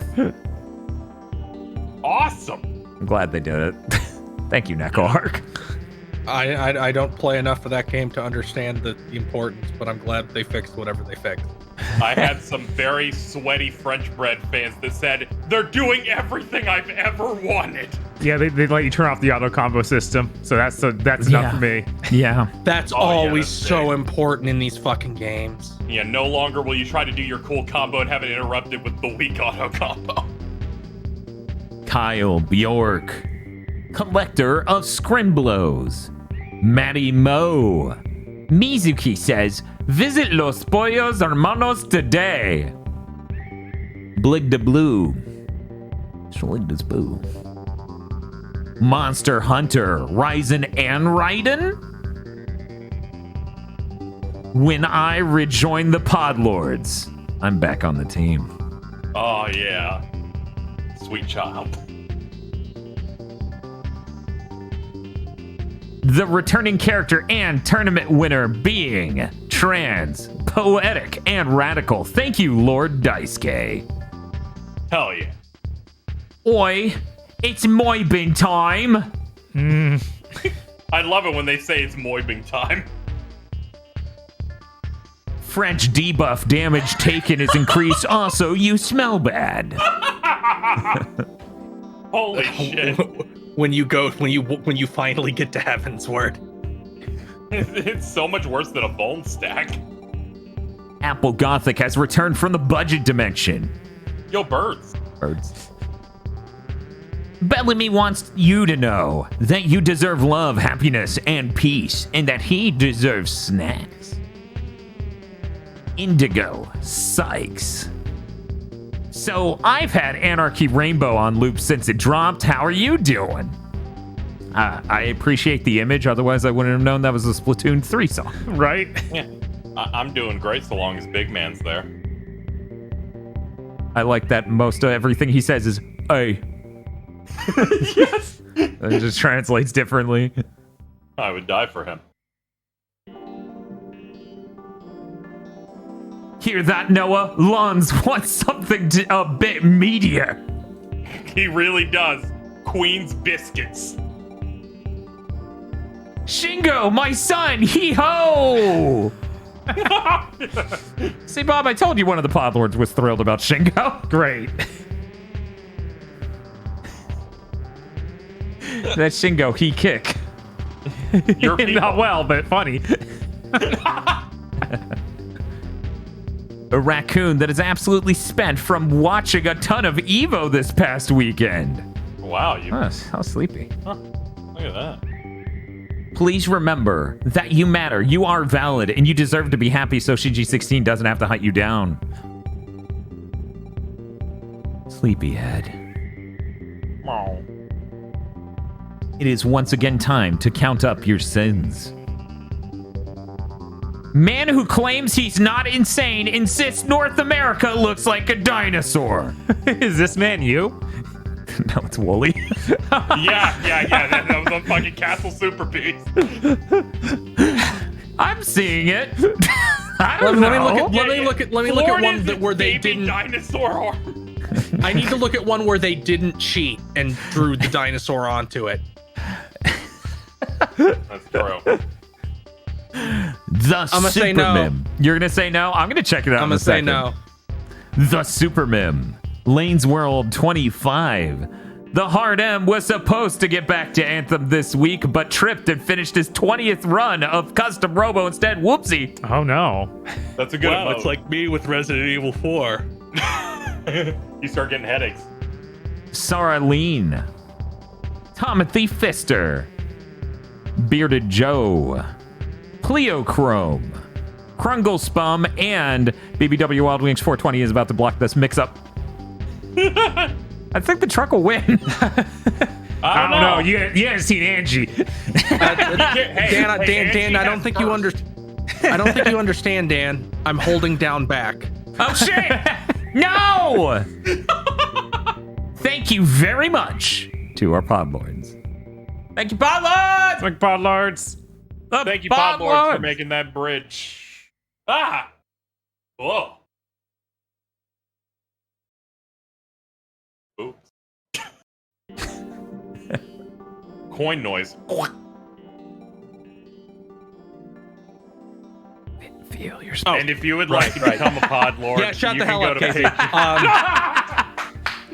And if you'd like to become a pod, you go to our Patreon at patreon.com/gbpodcast.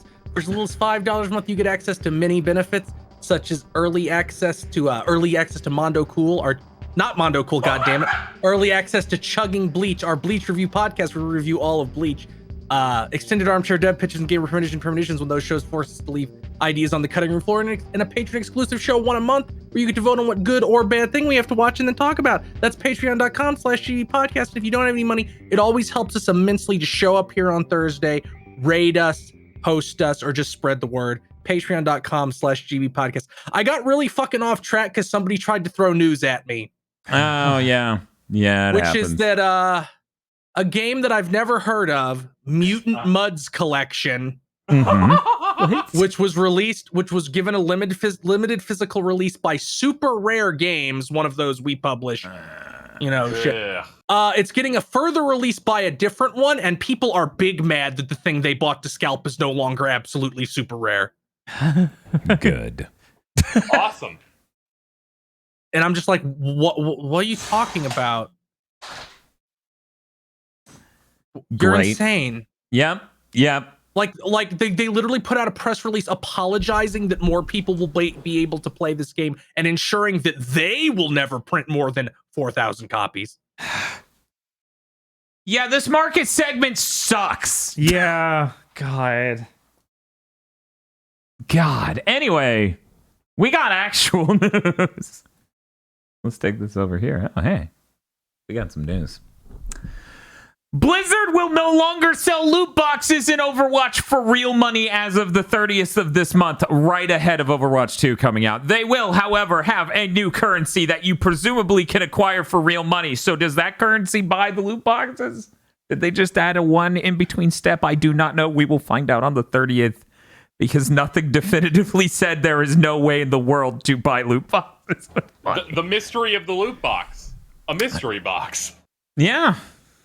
Abrams bought all these loot boxes and left them in my inventory. I would guess that it will be something like you can't buy the new currency, that's for dailies or whatever, but you can buy every skin. They all cost 3 times as much as they should. That is what I assume as well, and I feel like that's the whole reason they did this. Right. However, I couldn't find anyone hard confirming that, so that made me uncomfortable writing it. Even though that seems like the whole point. It is weird how I honestly wonder that if on some level, like some representative of the United States government was not like, you guys fix this or we will. Yeah, I mean, because it feels like every game almost has dropped these paid loot box shit for battle passes or whatever. Yeah. Yeah, like enough countries in the EU are busting their balls over this shit. So yeah, FIFA, NBA is the only two I think are still like the big games doing that. Yeah, I have to wonder how long satanic. they can playing. Yes. Once again, Phil, you're out here giving Satanists a bad name. Oh my god, I forgot they released a trailer for the NBA story mode. Jesus. Yeah, I actually watch that. No, I did not watch it. Did you? I think that's fake. Is it? If you're talking about the one with Willem Dafoe, that's fake. Oh, thank God. Because it's bad.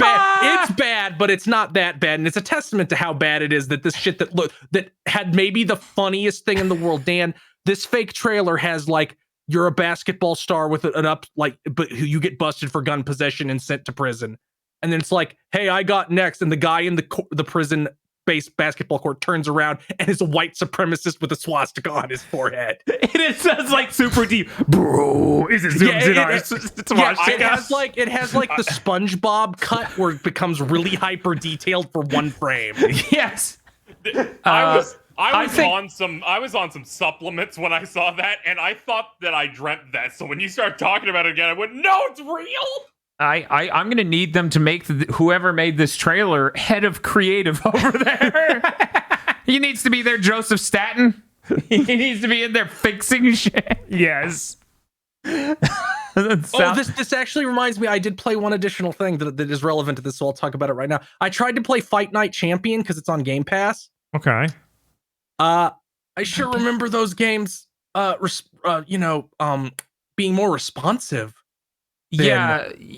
Really are. You're not controlling the character. You're controlling the thought in the brain of a drunk man in the ring. Yeah, I'm more making suggestions for what I do, and I don't know. I kind of think that this that they're very smart. Do your punches with the right stick technique is dumb, and was maybe one of those 7th gen things that everybody thought was brilliant because it was different. Yeah. Every time you find one of those systems like that in Skate, felt like this could be done better with a lot of different ways. But it was novel. And that's the important thing. It shouldn't take me the travel time to fully extend the analog stick to throw a jab in a boxing game. Yeah. Yeah. That's unfortunate. Are any of the other Fight Night games available on monitor? God damn it. Did you have anything else you wanted to say about it? No. Okay. So people who listened to last week might remember I talked about some details that came out of Brazil's government oversight over giant corporations, and we got details from different companies' perspectives on, the Microsoft buying Activision Blizzard. Well, recently, more details came out about details that technically came out in the Apple thing, but nobody paid attention to it back then, and they're only paying attention to it now because tech sites didn't care. Sony pays companies sometimes a bonus for not being on Game Pass. Apparently, they are purchasing an exclusivity for hard standard capitalists. I mean, I thought this was just expected, and this is just what I expect from the game industry. I don't know. Like, this seems completely normal to me, so everyone's freaking out. So bad. I hate Game Pass so much. I hate that we have to talk about this because Game Pass exists. I think it's a very interesting and bizarre form of paid exclusivity because they're not even, you can only be on our console. No, it's, you can't be free as a part of a subscription somewhere else. And from the phrasing of the article I read, it sounds like it's not even exclusive to Game Pass. That makes sense. It sounds like it's like literally any of those. If you're paying to not have it on a service like that, you don't want any of them. Right. You want to make sure someone has to buy this game on, preferably on your console. Yeah. But I mean, the interesting thing here, okay? The interesting thing here is I understand completely how it's in Sony's best interest. Because I know the first thing I do is if I'm not feeling overly positive on a game, if I'm sitting here and I'm hard expecting a game to be a 7 or a Risk. Right. I'm like, is it on Game Pass so I can even play a few minutes? And to Sony, that few minutes, no matter how disappointed I could have been $15 or $20. Yes. Maybe even 60.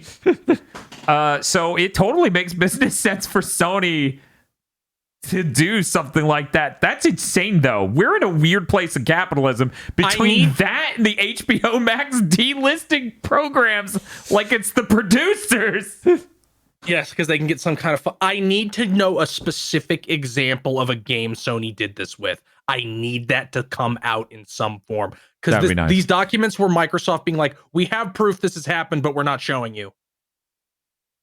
The producer's analogy totally goes to Dr. Agro, who pointed that out earlier. And I'm like, you're right. That entire film, both of them, is about delisting a streaming program and then using it as a tax write-off. That's fucking hilarious. Yeah, what a fucking weird thing. 2 last bits of news for me. There's I don't know how this took this long. I think we should all be embarrassed. Okay. Somebody just discovered a 2-player mode in fucking Super Punch-Out. You know how old Super Punch-Out is? And the code was easy. Right. That was the fucked up part. It was like, hold Y and B on the second controller while you hit start. It's just like, did no one do a deep dive on this game at any point? Did no one just hold random fucking buttons? Guys? Hello? This mode's really cool because not only does it let you select specific fights you could just jump straight to and practice or whatever you want, there's also the additional code to have the second player control the enemy, which is unreal. I would have loved that as a kid. Yeah, it's really neat. That would have been really neat. Yeah. For people who don't know, Super Punch-Out's the one I grew up with. And I didn't have a Wii during the Wii generation. Bob had a Wii. And Tosh had a Wii.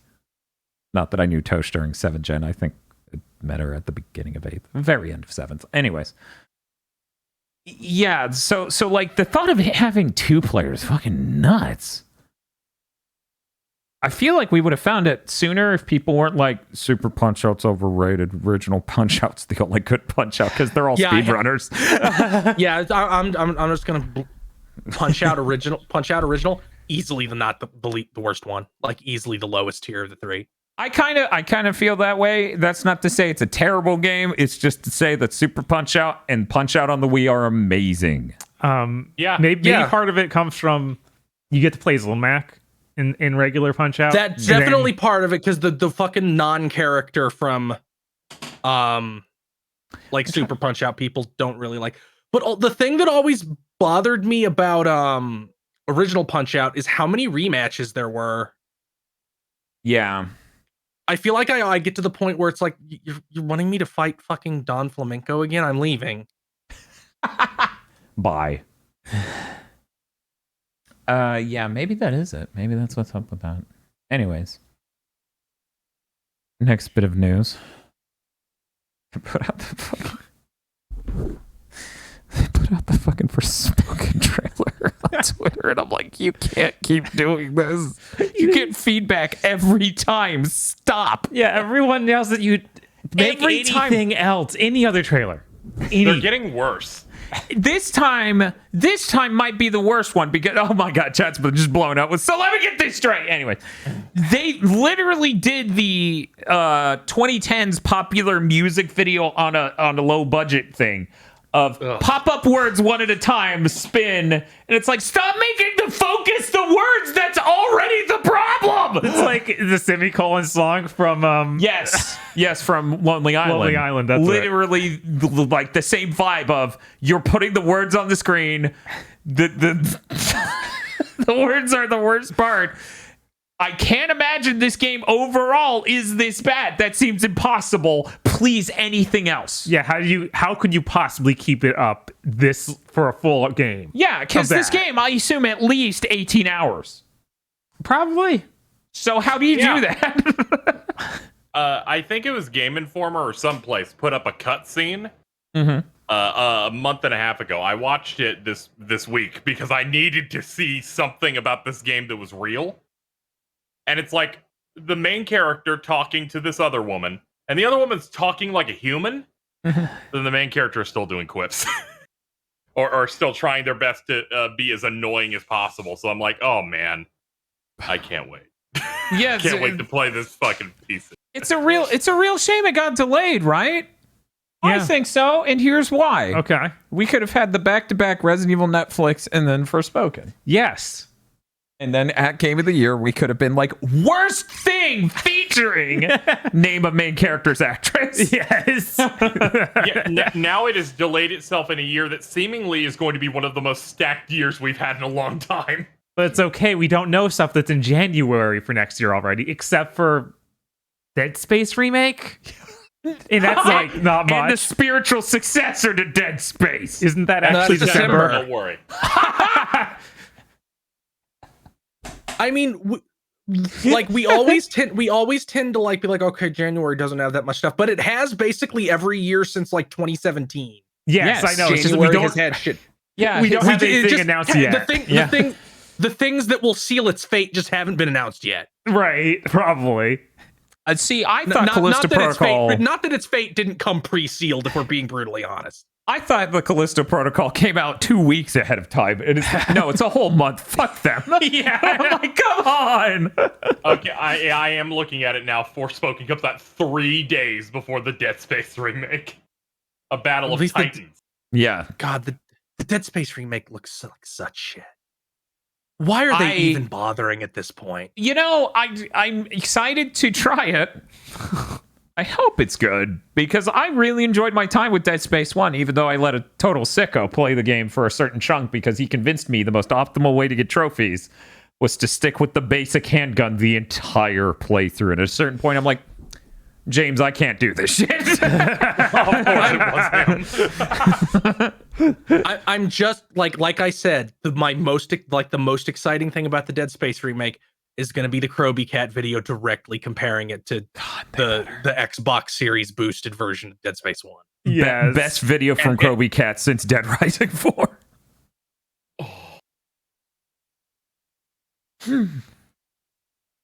That's it for my news. Let's move on over. Let's go to Bob. Hey, Bob. Oh, yeah, sure. What do I got? Let's see here. You got some news? Not much. But I do have some. The news is right behind you, isn't it? Yes. Yes, it is. A new game got announced called The Devil Was in Satgat. It's SATGAT. What the fuck is What, the Street Fighter villain? Yes. No. Bob Saget. Okay. It looks like a 2D or 2.5D action platformer. They can describe it as having a explorable environment, so I assume it's going to be Metroid-like, and it's made by a studio called Nucore Games. Nucore Games, like hardcore, but Nucore. Yes, they previously made I Am Zombie, which is like a mobile game of some sort. And this developer is based in Korea. The game looks pretty cool. Like the visuals are pretty nice. Oh yeah, no, this is a very crisp, nice looking game over here. I'm looking at it myself. And he plays like a samurai dude. Try to get that up on stream. I want to be optimistic. There, as much as we've seen like Chinese games take off and start having more stuff over here, I feel like Korean games are relegated still just free to play stuff. Mm-hmm. Yeah. So I'm hopeful for this. I'm pretty sure it's Unreal. Yeah, some of the effects and stuff I saw definitely looked like Unreal. Mm-hmm.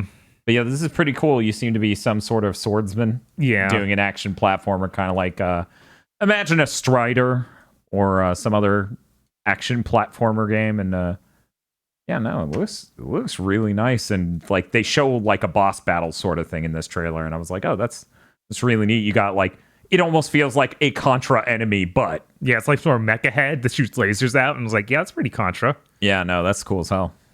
This is exciting. Too bad it's TBA or Yeah, we don't really have much. the publisher is TBA, but the game's next year. Yeah, That seems. we'll see. Is this only PC? Yeah, no, all consoles as well. Like Okay. basically everything. Cool. Like, you know, PS4, PS5, Xbox One, Xbox Series, Switch, I think was even on there. So you're going for it. I saw a recent video complaining about the PlayStation Store and how they let anything on. This is the sort of game that would get left behind if they raised their standards. Yeah. where if they got weirdly arbitrarily strict, that's what would happen. Sony isn't strict enough? I feel Sony is the most strict of the three. No, if you go check out latest releases on PlayStation Store, it literally is a what indie hell lineup. Like, it's just infinite trash. It's been a nightmare for years. That's why that Life of Black Tiger thing went viral, where it's an asset flip but Legion of wasn't there a games bunch of like games using Spider-Man on PS4's cover on the Xbox store a while back? Yeah, that's a problem Nintendo too. is Nintendo. Yeah, that is a thing there for sure over on Xbox. But the fact Life of Black Tiger is one of the higher rent games, like that literally, if you were go to the store right now and look at the 10 most recent games to come out, chances are Life of Black Tiger would be much higher rent than most of them. Yeah, there's a lot of games. It's a weird situation, and I have no problem with that. Yeah, I want infinite trash. Yeah, there's a lot of them where it's like, we stole an anime wallpaper, hit the X button, you just got a platinum. That's true. You're selling me on these. Yeah, right. Anime wallpapers and platinums? Excuse me? You just death scarred my mind, man. The next news article I got kind of like floored me. Okay. Sunsoft is holding a digital event on August 18th. What is this, 1995? Who owns Sunsoft nowadays? I'm not sure, but this is about their rebirth and going to talk about publishing games this and next year. I'm like, what? We're back, baby. Get ready to look forward to our hit new game, Blaster Master 04. Oh man, they're going to make a sequel to their NES Batman. I don't think anybody owns them. I think they're still owned by the exact same company, which is a Japanese electronics manufacturer named Sun Corporation. That's fucking crazy that Sun Corporation's still alive. That Sunsoft has not been traded. That's interesting. This is exciting. Yeah, I'm very curious as to what they're doing. For people who haven't kept their finger on the pulse of Japan right now, they are doing a weird renaissance over there of some shit we did not expect ever, like the Sharp X 68K, like the 68,000 computer. They showed pictures today of the keyboard and mouse for that, and I'm like, what? I kind of want it. I guess they must have been involved, like at least in the signing off capacity on those Blaster Master Zero games. So I know we by and large will not acknowledge Chad, but Chad, don't ever bring up Mr. Gimmick around me because the song just stays stuck in my head for weeks. That's not even, this is not a joke. That game is awesome. Sunsoft, regardless of what your plans are, I need you to release Waku Waku 7 with rollback netcode. Yeah, geez, that was Sunsoft? I forgot. Yeah, that's important. Sunsoft has done a lot of really amazing stuff. Like, absolutely. That's a 1 p.m. Pacific time. What day? On the 18th of August. So we're close. We're very close to their return. Ooh. They're about to returnal. This is very exciting. And then the last piece I knew is really small. Metal Slug Tactics got delayed till next year. I didn't even know that was supposed to be this year. I didn't either. What the hell? Yeah, right? Yeah, it's one of those where they put out the year and then they gave us no news for like 8 months. Yeah. Yeah, that's weird. And that's it for me. Okay, let's see what else we got going on. We'll go to Mr. Feel. Here's something that I didn't put in news because it just happened. Hiroyuki Kobayashi is leaving Capcom and joining NetEase Games as a producer. Yeah, literally. He produced everything. A lot of stuff. The Dino Crisis games, the Resident Evil remakes and Zero, PNO3, Resident Evil 4, Killer 7, Devil, every Sengoku Basara, but he hasn't like produced stuff really since like 2014. He did Mega Man 11, and that was the most recent thing. So, that's only. Oh my god! I think he was the producer of every horrible Castlevania Netflix thing. Yeah, he's the one on every Netflix show. Has his name on it. You mean every horrible Capcom Netflix thing? Netflix show, yes. Yeah, not Castlevania. CA, it was close. So he's leaving to join NetEase. Yeah, they seem to be really like gearing up to become a real studio, so that's cool. I hope they announce something neat looking at least. Yeah, Hopefully that works out, but better for both companies. Yeah. Yep. Yeah, I feel like that's kind of like exciting to have him go over to the NetEase, but it's also like here's the producer on Mega Man 11. Oh no, is Mega Man dead again?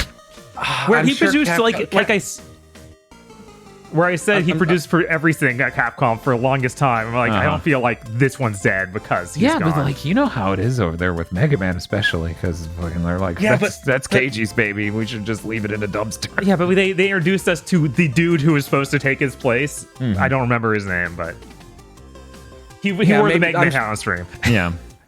Yeah, I'm sure they won't leave their mascot in the fucking ground for very long.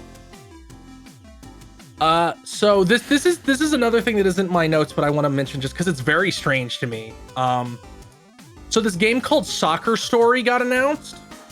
Okay. It is a comedy open world RPG about solving puzzles and saving the world with a magic soccer ball. The reason I'm even bringing this up is because there is a Switch indie game called Golf Story. Yes. That is basically the same and has a sequel coming called Sport Story, which might be dead because they haven't posted anything in over a year. But my point is, it's very weird to use the exact same name, like the same franchise type name, in a very similar graphic style for what seems to be a very similar game. And you said the knockoff game is Soccer Story? Soccer Story, and does not have is not the same publisher or developer. So it's very weird. It also thinks it's launching on Stadia, and I'm like, maybe you're not going to be doing that. Probably not doing that. You know the Google store stopped selling it, right? Like when you go to a Google store, they don't fucking have it. That shit's gone. They announced like, hey, you can now get this game from Q Games or this game from, I think it was WayForward, as a part of your Stadia subscription. I'm like, yeah, okay. Sure. Good get, you guys. They're making a live-action Pac-Man movie for some reason. Chuck Williams, one of the producers on Sonic, created the pitch. I feel like this is the one that it almost doesn't matter what your idea is. Like, stop it. What? I like Pac-Man. You eat the ghost. Yeah, that's the like the beginning, middle, and end of Pac-Man as a character. There's a reason he doesn't talk. I find, what are you talking about? He talks in the cartoon. He does, yeah. Both of them. Don't talk about the second one, please. We just got them off the pod, Lord.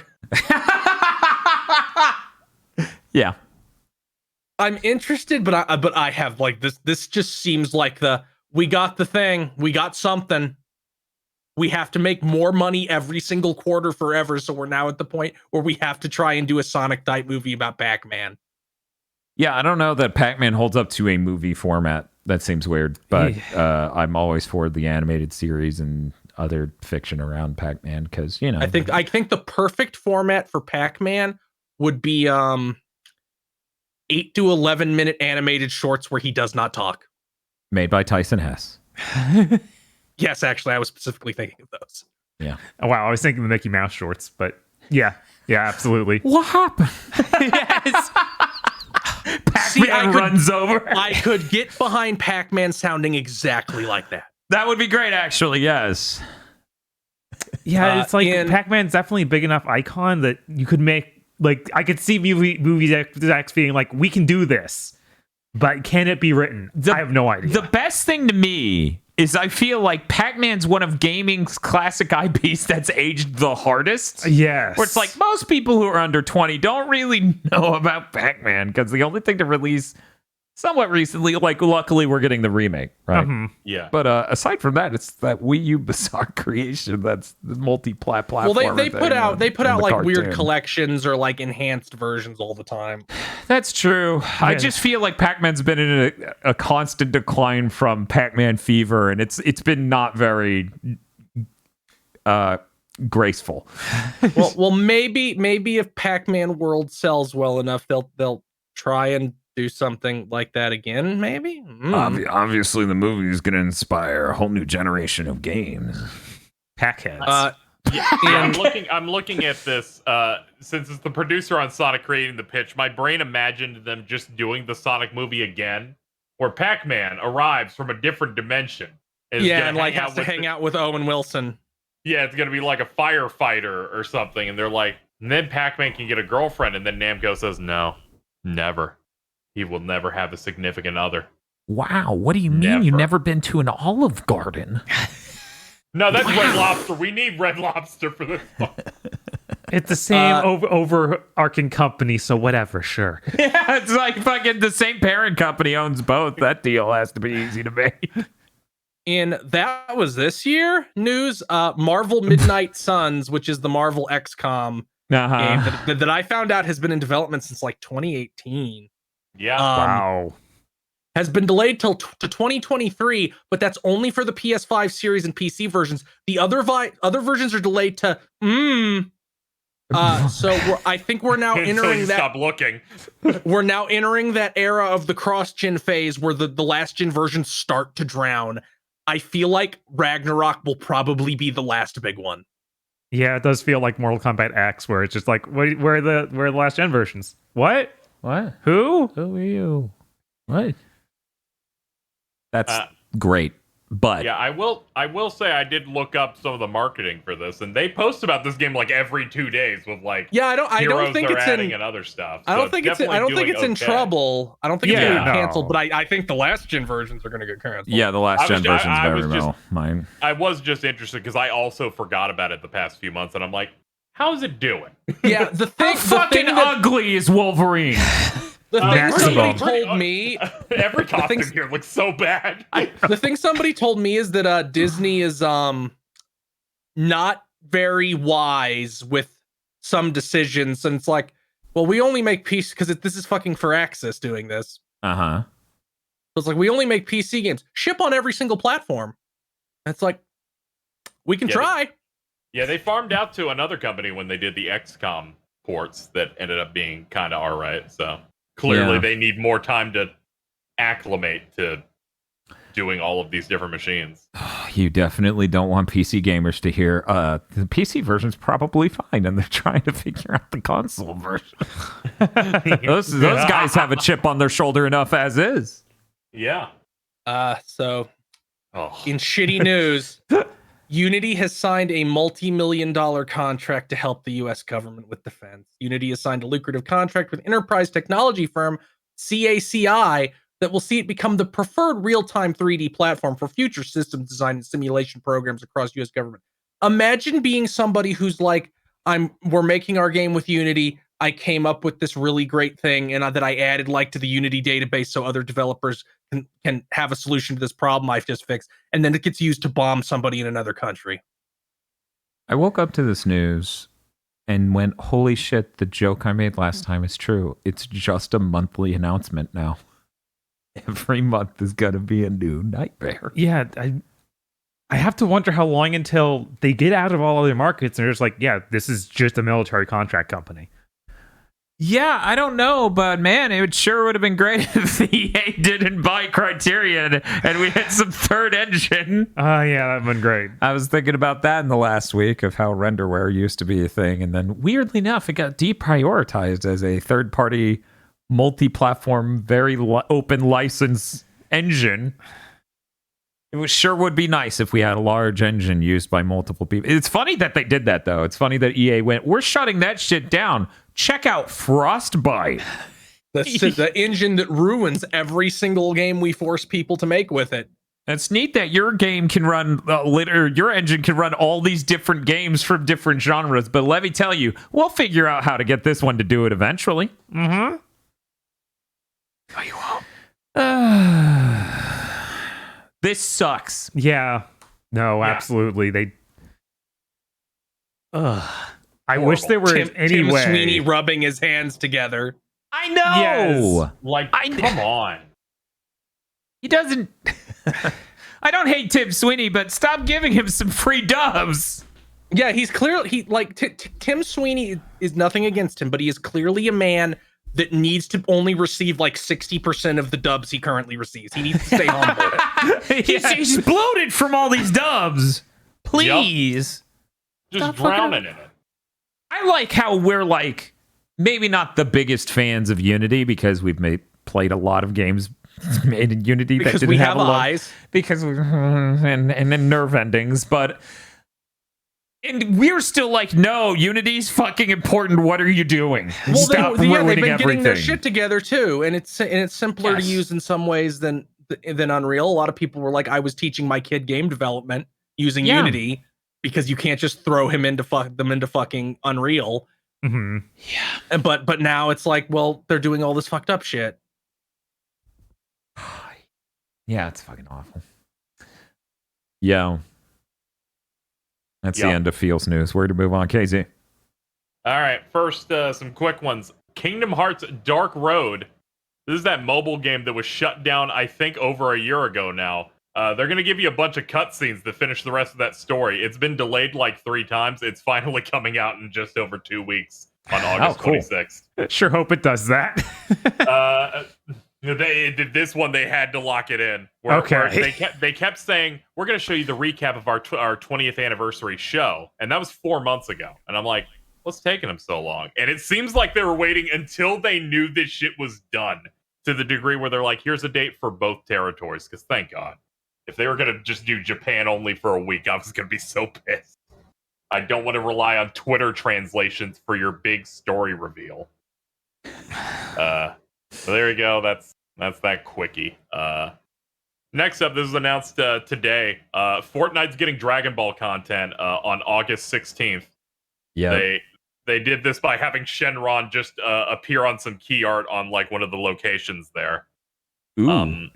I really want them to give me the Mercenary Tau pillar as a glidable thing. Really good. badly. That would be amazing. Like already because the Fortnite items leak already. It's like we already like know that at the very least the characters being like Goku, Vegeta, and Beerus are going to be some of the skins you'll be able to pick up. Unlike Overwatch, it will not cost you $800 to Weird. be able to pick these up. But yeah, I'm looking forward to what various references and other stuff they do in there. I hope the bingo dance is something Vegeta can do. That would be really good. I'm gonna just need sell that that emote for everyone. yes, I'm going to need that to work on everybody so I can have Venom do it. Yes. There's That- literally that's not gonna be one crying. character in Fortnite I don't want to see do the bingo dance. Yes, I don't care if it's Venom, Thor, Darth Vader, or Timothy Chalamet from Doom or Dune. Chun-Li, Ryu. It's so great. We got that. We got confirmation on Gamescom's opening night live with Jeff Keighley. It's happening August 23rd. We got a 2-hour live show showing up to 30 plus games, including the Sonic the Hedgehog Frontiers game. They said there's going to be a new trailer there for that. Cool. That's actually exciting. 30 plus Yeah, games like, certainly puts it above certain years. Did you see what Microsoft said about Gamescom? What did they say about games? Elfeel. I didn't see what they said. They said we're not showing anything new, but we'll show stuff we've already shown. I think they even have a live stream for that, don't they? Yeah. Yeah, they said we would get updates on games that will release in the next 12 months. So that would be Redfall, probably? Maybe. I think they announced that for first half of next year. Everything at E3 was supposed to be 12 months, so every single thing we saw at E3. Okay. Cool. Yeah, so Starfield, that Obsidian low scale RPG, a few other things. Yes. I hope it's cool. Okay. All right, this next one was important for me. They put out another Gotham Knights trailer, this time for the shockingly ugly Red Hood, who looks aggressively bad. I wrote here, I will now ask Phil a question. Phil? Yes. You know comic books. Does Red Hood have magic? What I think is happening in this trailer, because the thing that happens in this trailer is that Red Hood like glows with green energy and shoots like energy balls at people. I think the current lore is because Red Hood is Jason Todd, the second Robin who got beaten to death by Joker with a crowbar. Mm-hmm.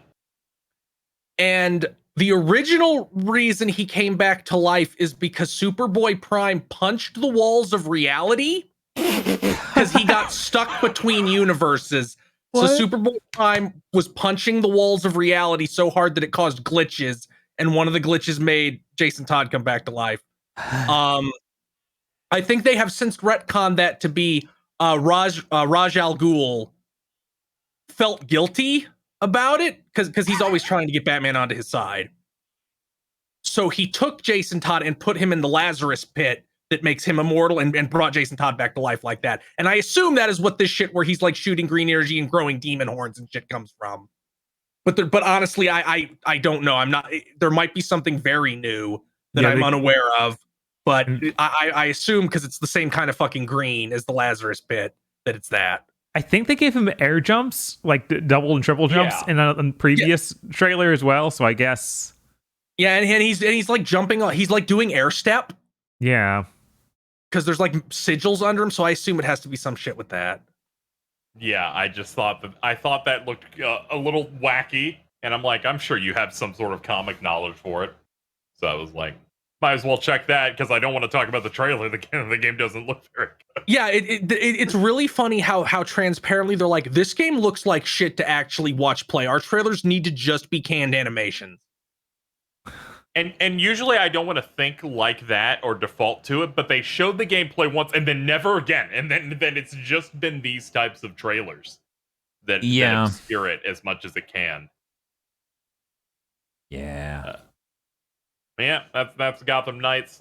Next up, we had a Splatoon 3 Direct. That's true. Coming out next month. I tried to take all the notes and observe the new information, so we're going to have 12 stages at launch, and then they showed a little bit of each of them. We got a photo mode, a training mode to try out all the stages and stuff and strategies. We have a replay feature. They've added some new skills. Like there's one where whenever you're able to go up a wall, you can do a thing to go up faster.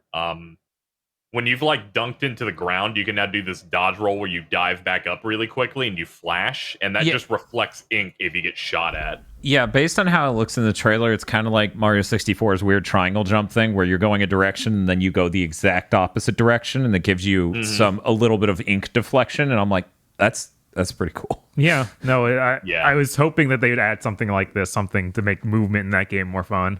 Mm-hmm. Yeah, that was some of the stuff I was like really excited about. Also, they showed off some weapons. There's like the stringer bow that shoots like triple shot of ink. Mm-hmm. But the real shit was the Splatana wiper, where it's just a katana that shoots out ink like blade blasts. Yeah, It's like a beam sword thing, like in any NES game or ActRaiser, fucking where you swing the sword and cool energy wave comes out. It's like a Mega Man X3 when you get Zero Saber. But yeah, no, it's really cool to get a different type of like melee weapon that has a cool way of throwing the ink off of it. Right, because the rollers are cool, but the rollers are cool, and then you have the paintbrush, and they're both good in different ways. So I'm glad they added yet another. Yeah, it seems a little bit more mid-range too, where you get those blade waves. Mm-hmm. Yeah, it definitely seems like a bit of a better zoning tool. They showed off the new idols that'll be for this one, which are Deep Cut. Good. It's 3 this time with Fry, Shiver, and Big Man, the Manta Ray. Who looks like a boombox. Very powerful. He's usually seen holding the TV. Yes. There you go. Which I thought was really funny. They showed off story mode and Salmon Run.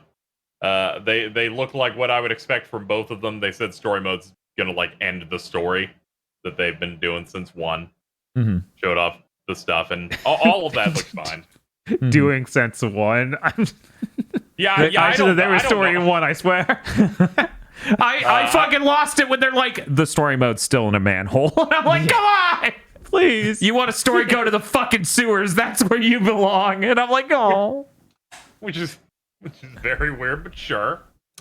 Oh. They announced Splatfest, and now they are going to have 3 teams because there are 3 people in the idle setup. So you get to side with one of the 3. On round 1, they do traditional 4v4 matches. But then round 2, it becomes a triple team thing where the team that's winning the Splatfest has their whole team in the middle. And the other teams only have 2 people per team, and it's like a pincer attack. Where they're like on the opposite sides. So that's their method of like doing a triple team type of game. Yeah, I thought that was an interesting concept because it's like, it's 8 people. 4 of them are going to be the winning team, and then 2 and 2 on the outside squeezing in. When I was watching this, I was under the impression that these were phases of the Splatfest. That's okay. Basically how they said it. But they said rounds, so it kind of was a bit obscure. But it's like the second phase where they've played enough they've done enough of this to know this is the leading team currently. Leading team is Paper. Yeah. The fucking announced theme. I'm like, you added 3 teams and you went, first theme is paper, rock, scissors. And I'm like, did you think for more than 4 seconds? No, it's the first thing that came to mind. So of course. Yeah, it was the first one, and they're just getting it done now. We can move on to that theme. They're doing a Splatfest world premiere, which is just going to be a playable beta that you can just play on August 27th with that theme of rock, paper, scissors. I am excited. I wish the theme was more exciting, but I'm very excited to play this. What is it going to be? We already did ketchup versus mustard. Just add mayonnaise to it too. That's gonna happen, and I'm gonna scream. Ever since they announced paper, rock, scissors, I'm coming up with equally stupid and lame. The third one is so half-assed. Yes. Cats, dogs, or rabbits? What hamburgers or hot dogs or French fries? And it's like, well, one of these things is not like the other side dish. Like, come on, dude. What do you prefer, tea, coffee, or fuck you, water?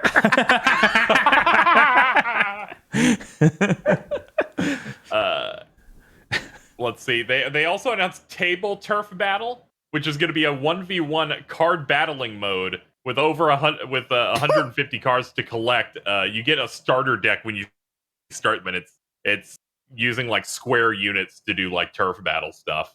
Yeah, just imagine it's a vertically oriented array, so it's something like 12 wide and 60 tall, and you and the enemy are placing these arbitrary checked-in like punches of shapes based on the cards you have to claim the most territory.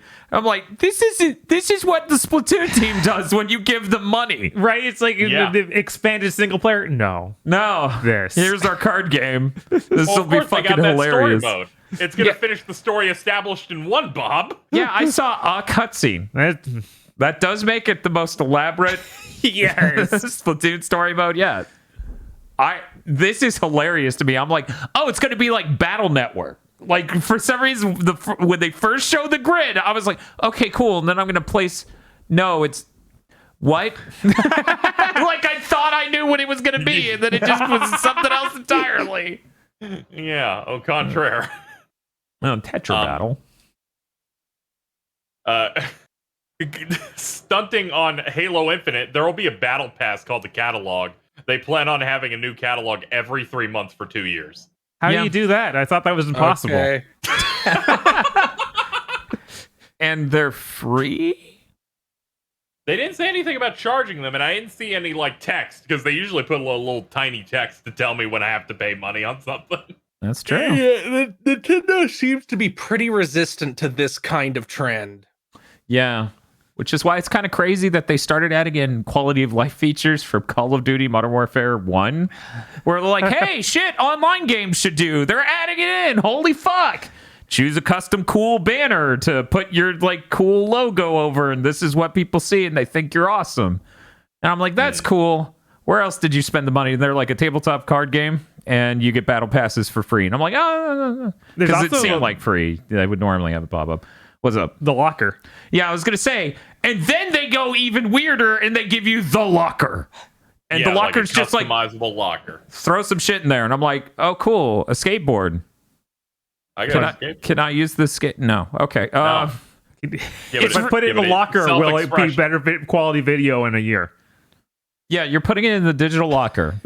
So you're gonna stick your DVD of Shrek in there. Okay. Yes. And then 1 year from now, you're gonna pull if you do all the catalogs, which is what they're calling battle passes, you get to pull out the fucking Blu-ray in 1 year. No one knows we're talking about a PS3 conference. No, the digital locker is fucking hilarious. I know, because you've damaged me. Yeah, the catalog seemed really neat. I also like the shop owners that they showed off, because they showed off a bunch of them. What was the name of the really good crustacean? Crush Station was the name of the shop. That was really good. Because I always think of the Nautilus giant Man. It was a giant shrimp dude. Yeah, the shrimp dude was also great. That was awesome. I love all these motherfuckers. Splatoon's so good at being like, here are shop owners, and I'm like, I love them. Yeah. Turns out making aquatic animals cute, it's great. Japan might have some experience. What was it? They also had that other shop owner that's just like, here's the cool here's this nervous shop owner and their partner, and it's like this tiny snail. They had to zoom in to show. This is him. This is the guy who has the confidence. He's this big. Like, this is amazing. Man of wardrobe. Yeah. So good. Oh, and the large scale paid DLC. Yes. Yeah. They announced that, but not what it was. Yeah, they showed like the silhouette of what it looked like Callie and Maria, I guess. I don't know what they're going to end up doing with it. Maybe it's a story thing, because they did that for 2. Right. Yeah. Be excited to pay more money. Hey, I don't get much single player content. I would gladly give them. That's true. Yeah. Besides, that DLC for 2 is really good. I keep hearing that. Yeah. Yeah. And I watched someone play through. I've watched someone play through it, and I'm like, man, they stepped it up even from 2, which I enjoyed a decent bit. Yeah, it was Pearl and Marina, not Callie and Marie. Okay. That's okay. I was like, there are 2 characters doing a cool pose. It was someone doing this. Yeah, That's it was someone doing thing. this. Very mysterious. But yeah, this game's looking really solid. A good amount of maps right from the jump. A lot of quality of life stuff for like the lobby systems and everything. Mm-hmm. Yeah, seemingly you can do salmon run whenever you want. Yeah, I was gonna say Dwayne brought that up in chat, and yeah, it is important to bring up. They just allow you to go do a salmon run, and not during specific days or hours or anything. It's like if Gears of War 2 is like, you can only play Horde mode on this day of the week. It's like, no, I want to play Horde mode. That's all I want to play. That's in fact all I want to play. What are you doing? Also, the kaiju was hilarious. Oh yeah, they did add a kaiju. Yeah, this is good. That game looks really great. Yeah, really looking forward to Splatoon 3. My last piece of news is a gargantuan amount from EVO 2022. We got a news roundup with a lot of updates to various fighting games. They weren't kidding. This is actually a pile of stuff. Yeah, Evo this is announced. fucked up. This is the most Evo announcements ever. I kind of wish they just had a dedicated, here's your Evo show. Instead, it's like 4:30 in the morning. Yes, because like the tournament ended, now we do it. A corpse scrambles onto the stage. Yes. It's really funny the Guilty Gear Strive did theirs before Top 8, because they saw what happened to Dragon Ball FighterZ, where every set is 45 fucking minutes long because of that game. Yeah, and obviously Guilty Gear wasn't a big problem like that, but but still, they were starting at 1:30. Mm-hmm. I loved it. I was watching Maximilian's stream, and he's like, the producer of FighterZ is probably asleep. She's probably sleeping right now, dude.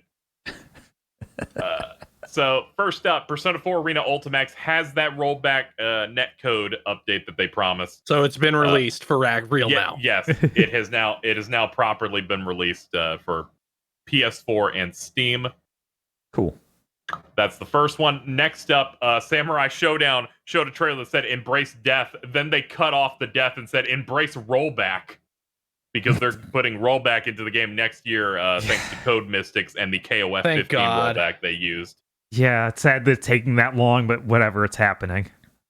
I That's- didn't expect them to even go back. That was Yeah, I didn't No, expect me him. neither. I'm sure it's hard, so whatever. After they didn't stick a 120 hertz mode in the PS5 version, after they stuck it in the Series X version, I'm like, these motherfuckers are just done. Right. Hands off, head down on the desk. That game shipped.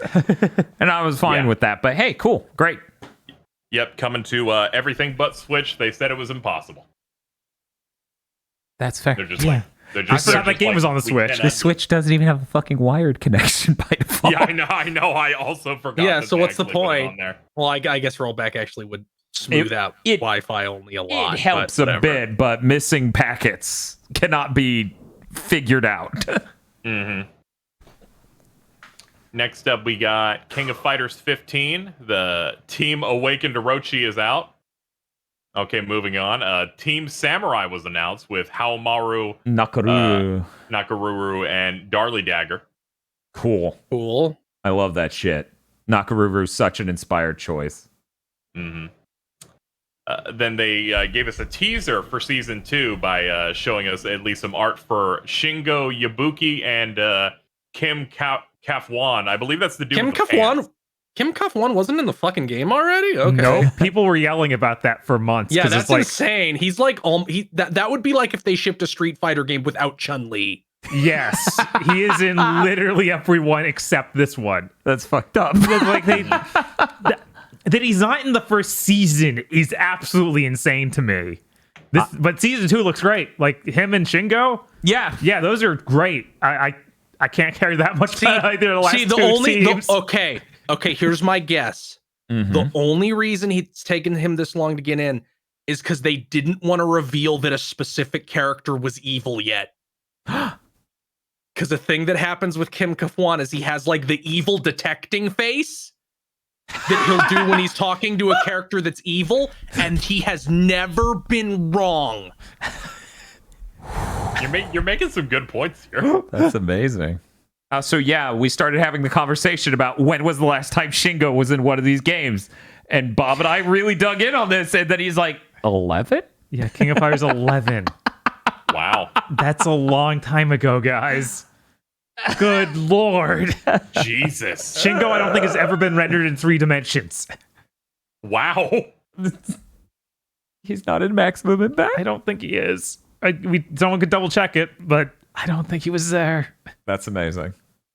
And of course, we're getting crossplay next year as well. Nice. Be able to keep that player activity a bit higher. I like playing with my PC friends. That'd be crossplay. great. Yeah, Yeah. actually play people on there will be nice. And it sounds like the next season pass will be hype. Whereas we just had like the least hype part of the season pass release was this awakened Orochi forms of characters that are already in the game. I'm hard pressed to think of what KOF characters I would even still want. Like it feels like they already have everybody. There's always No, more. fuck there's it. there's no American sport team. I mean, yeah, they could do American Yeah, where sport is he? teams. They could just be like, fuck it, get goofy. Here's Team Metal Slug that has like Theo on it. Yeah. Yes, do it. We don't have Melee back. There's a couple of the Chinese characters I really like they're missing, like Kenso and Bao are still gone. Really? Yeah, there's just a bunch of holes. That's fucking weird. I like both of those characters. Huh. All right. But that's our KOF 15 update. Moving on to Skullgirls, their next DLC character is Marie. For people who don't know, that is the Skull Girl Yes. in the game, so that's cool as shit. Oh, Yeah, I'm excited to see what they do with her because there's no way they replace the boss. Yeah, If they put the boss as the boss moves, I'm like, cool, you added Ivan fucking Ooze. oh my god. let me just high five the controller and win.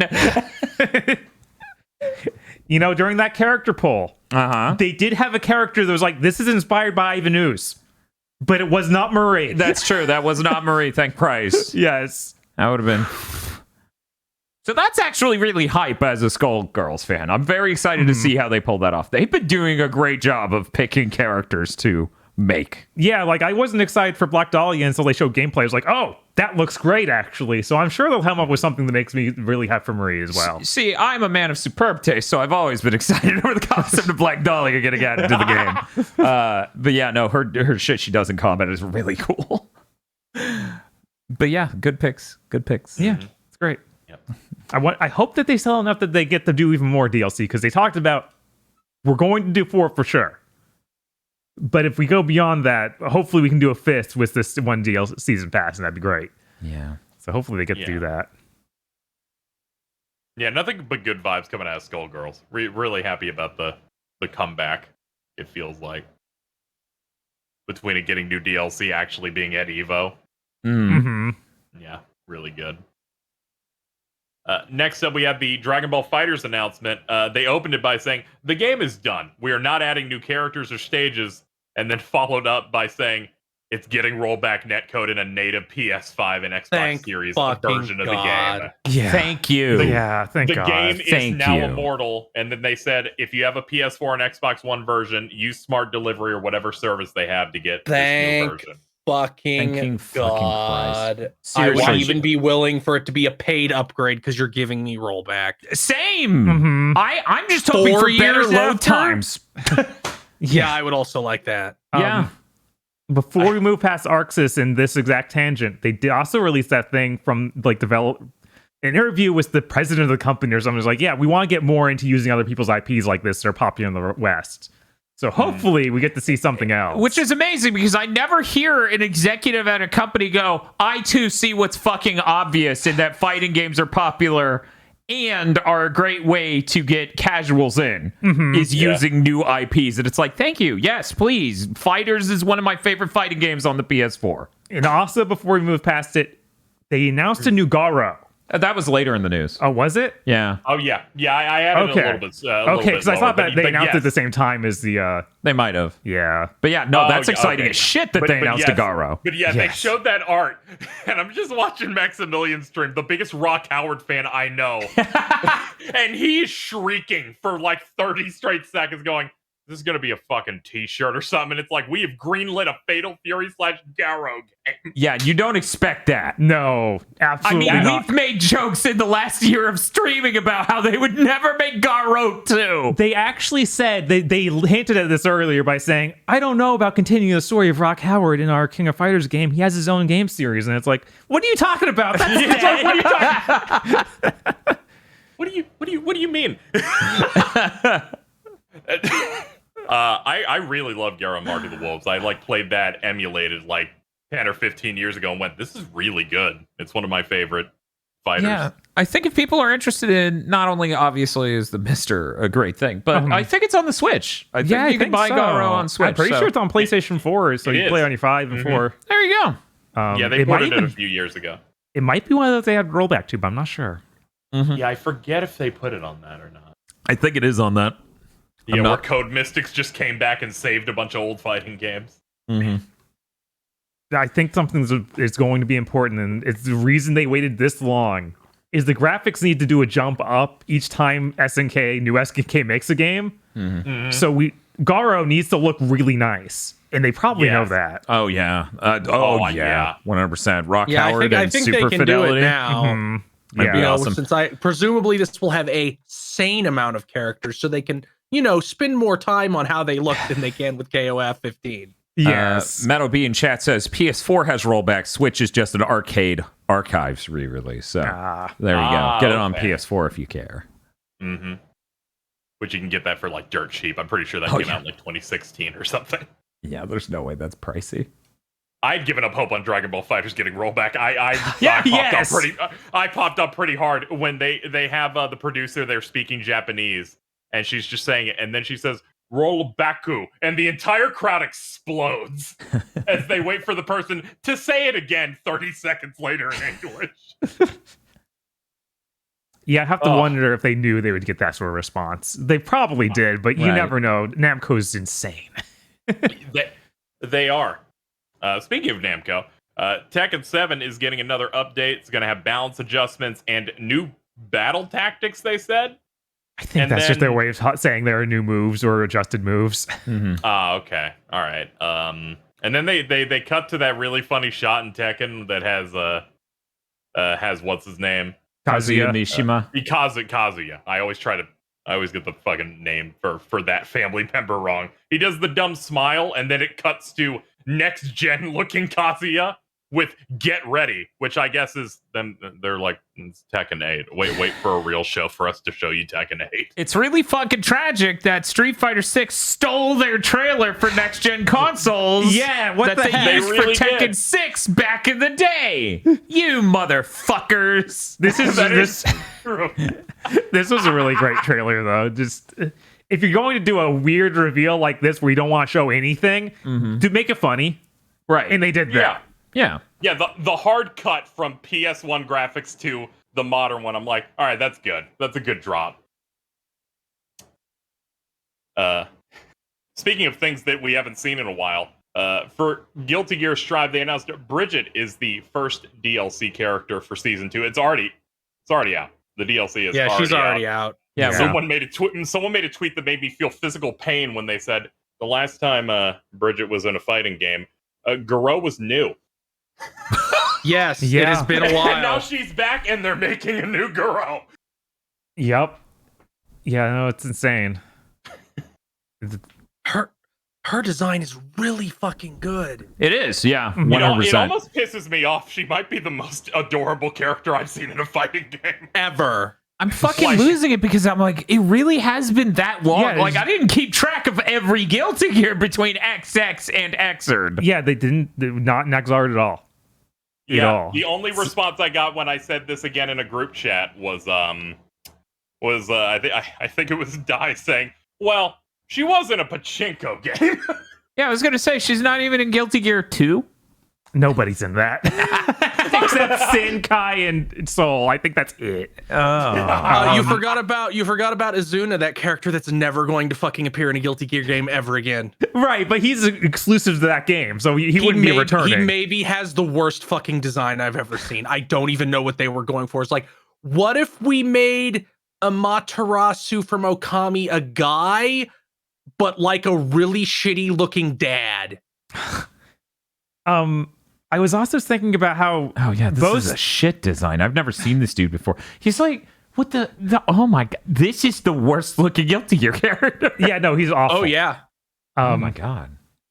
But yeah, they waited until this one to bring back Testament and Bridget. So I wonder if there was just some weird error at the company where they weren't allowed to do what they wanted to with these characters. Yeah, I don't know, but I'm really fucking yeah, I glad they're don't bringing know. them back. What was it? After Somebody this was cliff. like, what is hungry click? What is hung? So everybody's like, what is hungry clicker? No, because they drew Bridget, Johnny, ABBA, and Slayer. Oh my god! What? They just draw their dreams? Yeah. And they keep working. Yes. good. I mean, I know a lot of people who would fucking love ABBA. I've never played her or the game she's in. Yeah, Abba's Yeah. a really cool design, but I think she's not fun to play at all. But Yeah, I whatever. can't Well, figure they it can out. they can always fix that. They can always fix that. Like Armika was the worst character in Alpha 3, and then she was really good in Street Fighter 5. Yeah, I would They like can to always see, fix see that. her get in. I like that design quite a bit. Where I'm like, look at you with your big dumb key. I'm not as sure about Johnny because I'm not looking forward to the world where, in this theoretical world where I go back to Strive, which probably won't happen, Mhm. but where I get to have the experience of somebody picking Johnny, they throw out all his coins, I block them all, and then they disconnect.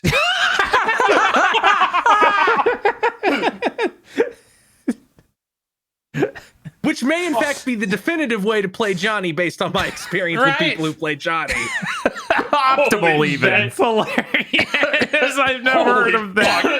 Fuck. That's fucking The incredible. context for people who don't know Guilty Gear is Johnny has a move that's really good and does a lot of damage, and the more coins he hits you with, the better the move gets. Like the next time you use it, You're So- right. But it doesn't work if you block them.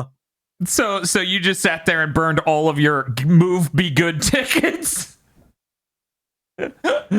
God. Oh, Oh But yeah, we talked. Oh, do you have anything else on this? I was just gonna say, nothing against Gold Dick Lewinson Okay. or other earlier DLC characters. Mm-hmm. But between Testament and Bridget, I'm like, ooh.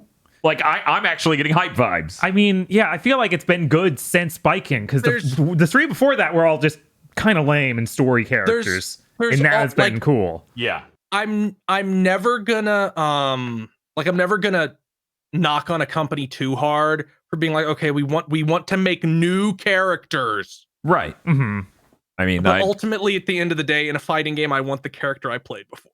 right. And for me, so maybe there are some core parts of Strive where it wasn't landing perfectly for me, and I felt like something was missing. And I feel with the addition of Bridget and Testament and Biken, there is a little bit more like, it's there. Yeah, it feels like it needs balance readjustments and stuff, and they keep doing surveys about them, and they've not announced anything that they're doing. That's why, like, it's cool that the new character's out and the season pass is out for that. But I wish that they told us the plan going forward more, because right now the season pass just looks like a worse deal than the first season pass. Yeah, we need to go over that real quick, because the first season pass had how many? The 5 first one had characters. 5, And the new story. 2 stages. 2 stages and a story. And the new one has 4 characters, which is 1 fewer, and 2 stages and no story content. Yeah. So that's weird. Mm-hmm. I'm hoping they'll do a new story. Maybe they just haven't announced it yet.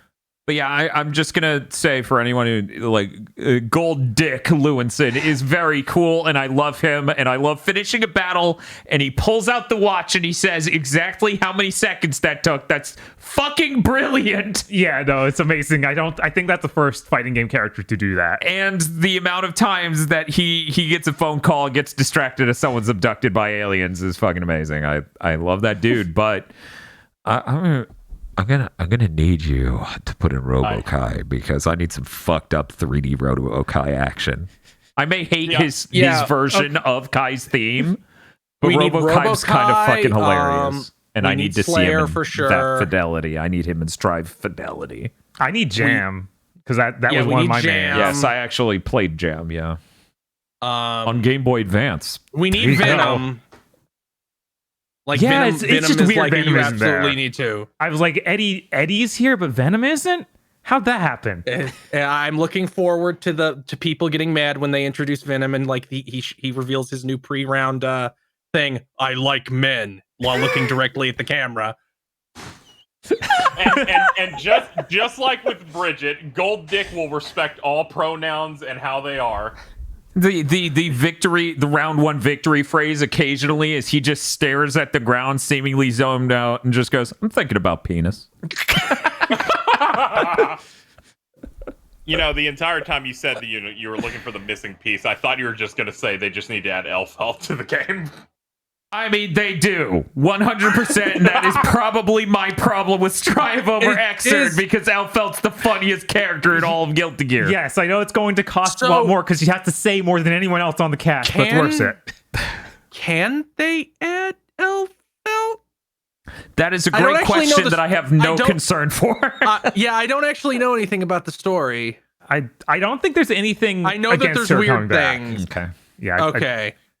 I need her to come back and be even more insane about getting married. Yes. That character was so good. But no, actually, I was alluding to Justice or Judgment. The giant mech. Justice. That's Justice. Okay, yes. Justice. Yeah. They just need to give that as an EX move or something to oh my god, what's that? Jacko. Yeah. Jacko, yeah. Yes, they do. Yes, precisely. And it starts playing a fucking Bang Shishigami tier fucking song.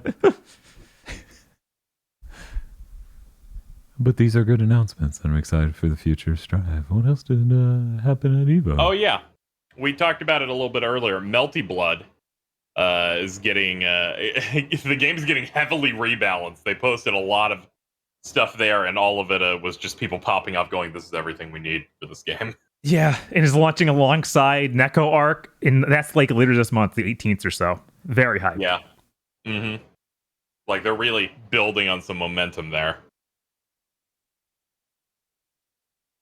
But yeah, that is the Melty Blood thing. And the last one we got here is for Street Fighter 6. They have more real-time commentary people. They're adding Tasty Steve and James Chen, people I recognize way more than the first 2 that they added. Yeah. I know James Chen for great commentary stuff from this Evo saying like, all you have to do is not get hit or read and predict everything. or Just his don't get hit. he really did that at some point. Or his iconic tweet that people take out of context, which is just him saying, "Suck my nuts, assholes." I hope they make that an Yeah, that needs to be what he spits out when you double perfect. Yes. But for the real content, we got 2 more characters added to the roster. They showed off Kimberly, who is like a guy-esque ninja. Yeah, she's like, Guy's she's Guy's apprentice. I started popping off because it looks like she does like fucking Maximum Spider. Yeah, I think she has kind an of. Azuna drop too. Yeah. Yeah, it looks like she's got a lot of the Guy moveset, but really enhanced. Mm-hmm. Like, this character looks incredible. Like, all the moves look like really cool. I feel They're really going bad in on like because supers. I feel really bad because I actually missed Kimberly's announcement entirely Oh, wow. because Bob Odenkirk was only interested in Jerry. No. Oh yeah, you are correct. They also announced the jury who boy. I mean, Yeah. I lightly barked once when she did the "I'm going to go entirely upside down and give you that look." Somebody called the jury trailer Black Panther for guys who masturbate 8 times a day. Holy shit!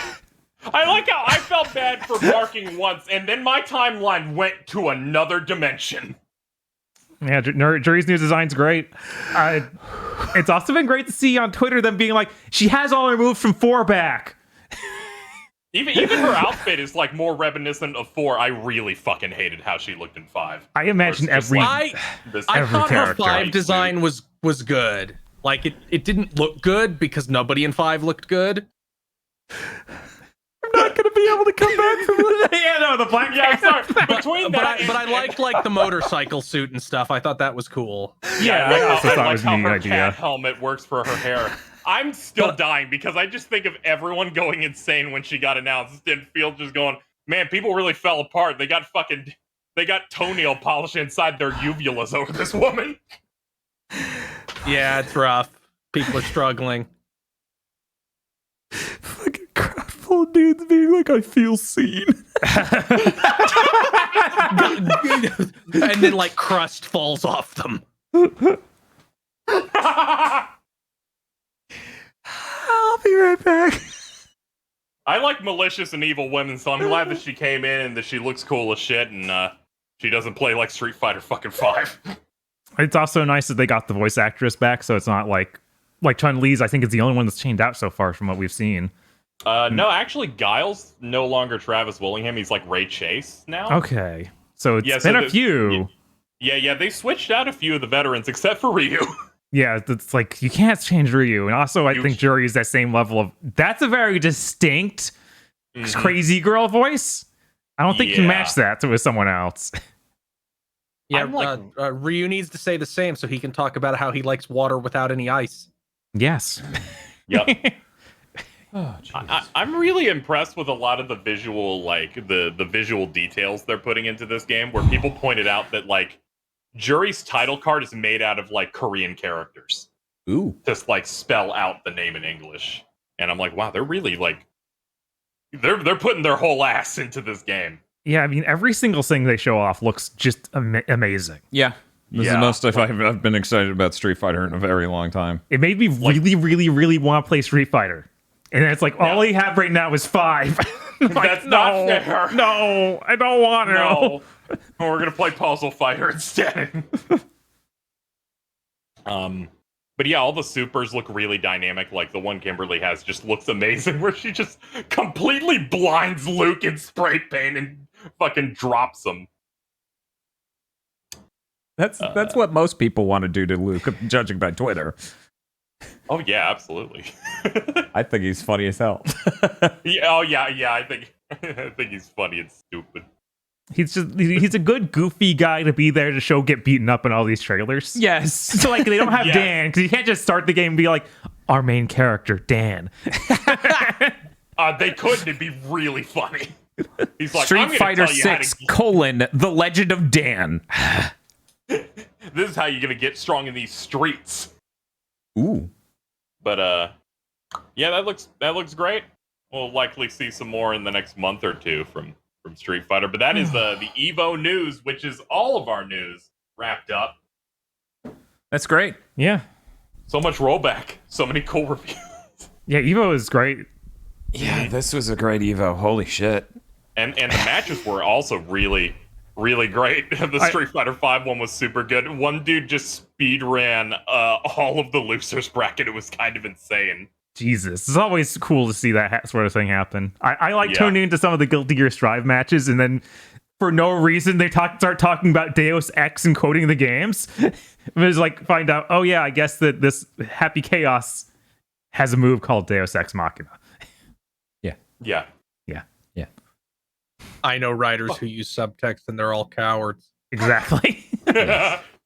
Oh yeah. There was one cool thing that the Guilty Gear thing did, where Daisuke came out and made an AMV of his franchise that like went through the story of Guilty Gear with like the visuals and stuff. I forgot that came out. That's like fully original animation from an anime studio going through the main key events of the whole series. Oh, okay. Yeah. Cool. Yeah, they opened with that before doing the Bridget reveal, and I'm like, that's really cool way to celebrate like the year anniversary of your game. Awesome. That's it. That's all we got. Okay. The next week, Bob and I we're, as you may or may not know, we are smack dab in the middle of August. Did you know that, Bob? Yeah, I noticed. You noticed? I noticed that there was extra coggy. It's very coggy in here. So we will be playing Gears of War 2 tomorrow, and the voting for the second theme month begins. It is a completely different voting paradigm. Oh my god. The top 16 or so choices who made it into the back half of both tournaments will be ranked by you. You get to vote 5 times across them, and through this, anything is possible. Anything. So the voting for that starts tomorrow during Gears 2. Listen, guys, I need you to not fuck this up. I need you to either give Sonic a win or make them play a bunch of 7th gen games. None of this other good franchise shit. Guys, I used to always be on the GigaBoots side, but I think it'd be really funny if Bob had to play Vampire Rain. Jesus Christ. But yeah, those are gonna be the things you could vote on over there on the stream tomorrow. Let me just real quick, because I want to make sure people know exactly what's up for sale. Don't want them to show up and be like, oh, you don't have blank? What the hell's wrong with you? And I'm like, I'm sorry, I didn't even fucking make it past the first round. Because, there are a couple things that just got mulched. But the choices are between Silent Hill, Musou Month, Resident Evil, Zelda, Batman, Metal Gear, Goemon, Sonic, 7th Gen Wonderland, Demon Pit 1, PS2 hipster action games. I swear the first one was good. Bad comic book games. The Wii ruined everything. Yep, it's 7th Gen shooters, and AAA PSP is an oxymoron. You guys can go vote on that tomorrow using the vote command. So much. Honestly, there's nothing funnier than we spent a lot of money to make this animation that looks like shit play on the PSP in real time. I'm like, wow, he's really hijacking that car. I thought, Dan, there was a real missed opportunity to not have the finish it category where it's stuff like the sequel to the PSP Untold Legends. Wow, this month is Untold Legends. Wait, what is that one called? I used to know. Warrior Within? No, Yes. no. It's Warrior's something Call? Warrior's Code. Code, okay. Your Warrior Within Until is The first Warrior's game. Code, Yeah, a one game with that the- is probably the exact same game as the first game. Yeah. But worse somehow, I bet. Untold Legends, The Warrior's Code, Arise, Son of Rome, and Two Human.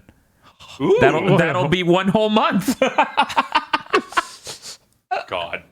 If they vote for that, they truly despise you with every fiber of their being. Thank God I'm not putting that on the board. That would be a fucking nightmare. But that's it for us. I am really excited for Gears.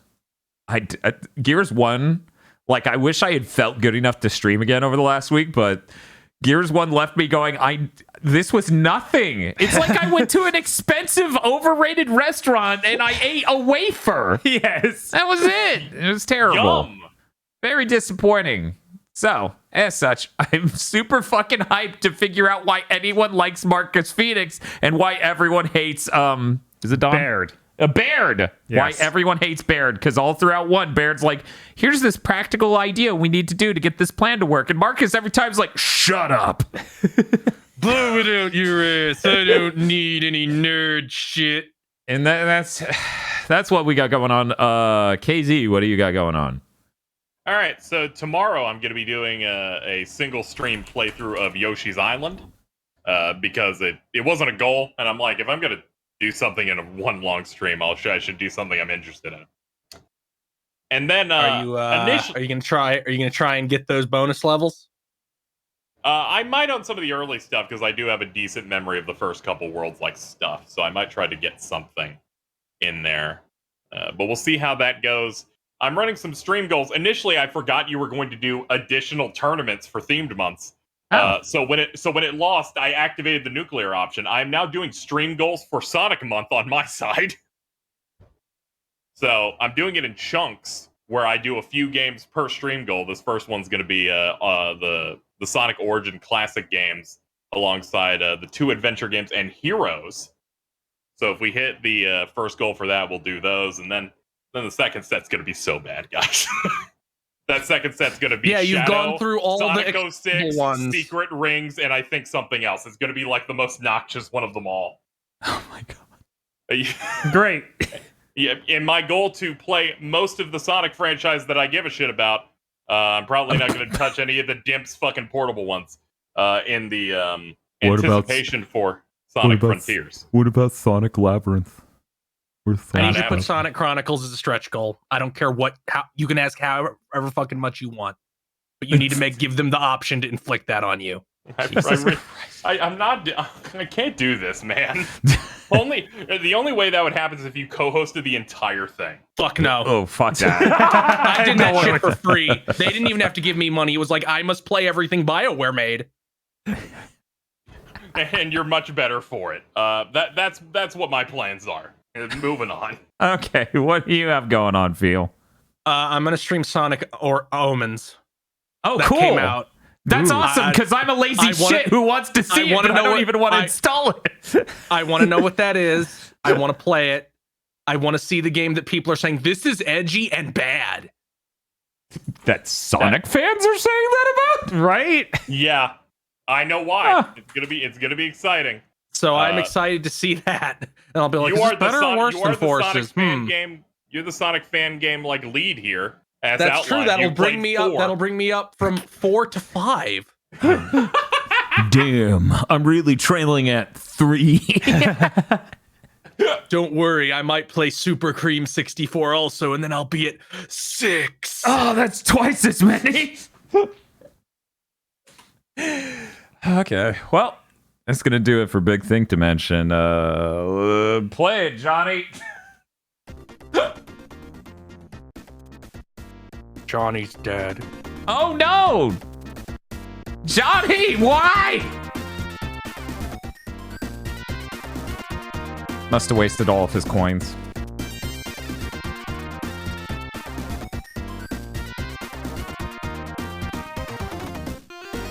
Thank you very much for watching this episode of Big Think Dimension.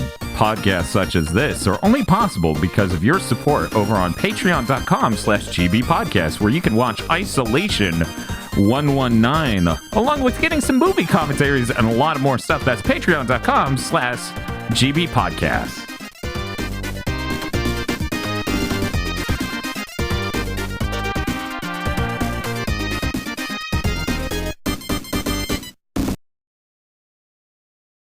This month's GigaBoots videos were brought to you by the continued support of our executive producers, such as Esme, E. Lee Broyles, Star Falcon, Spaceman Spiff, Red Blaze 27, Brendan O'Sullivan, Burning Pepsi Man, Adam Admar, Cooper Tank, and Virvarm. Thank you very much to our executive producers, and also these gamers. If you want to support GigaBoots so we can continue the content crunch, then head on over to patreon.com/GigaBoots today.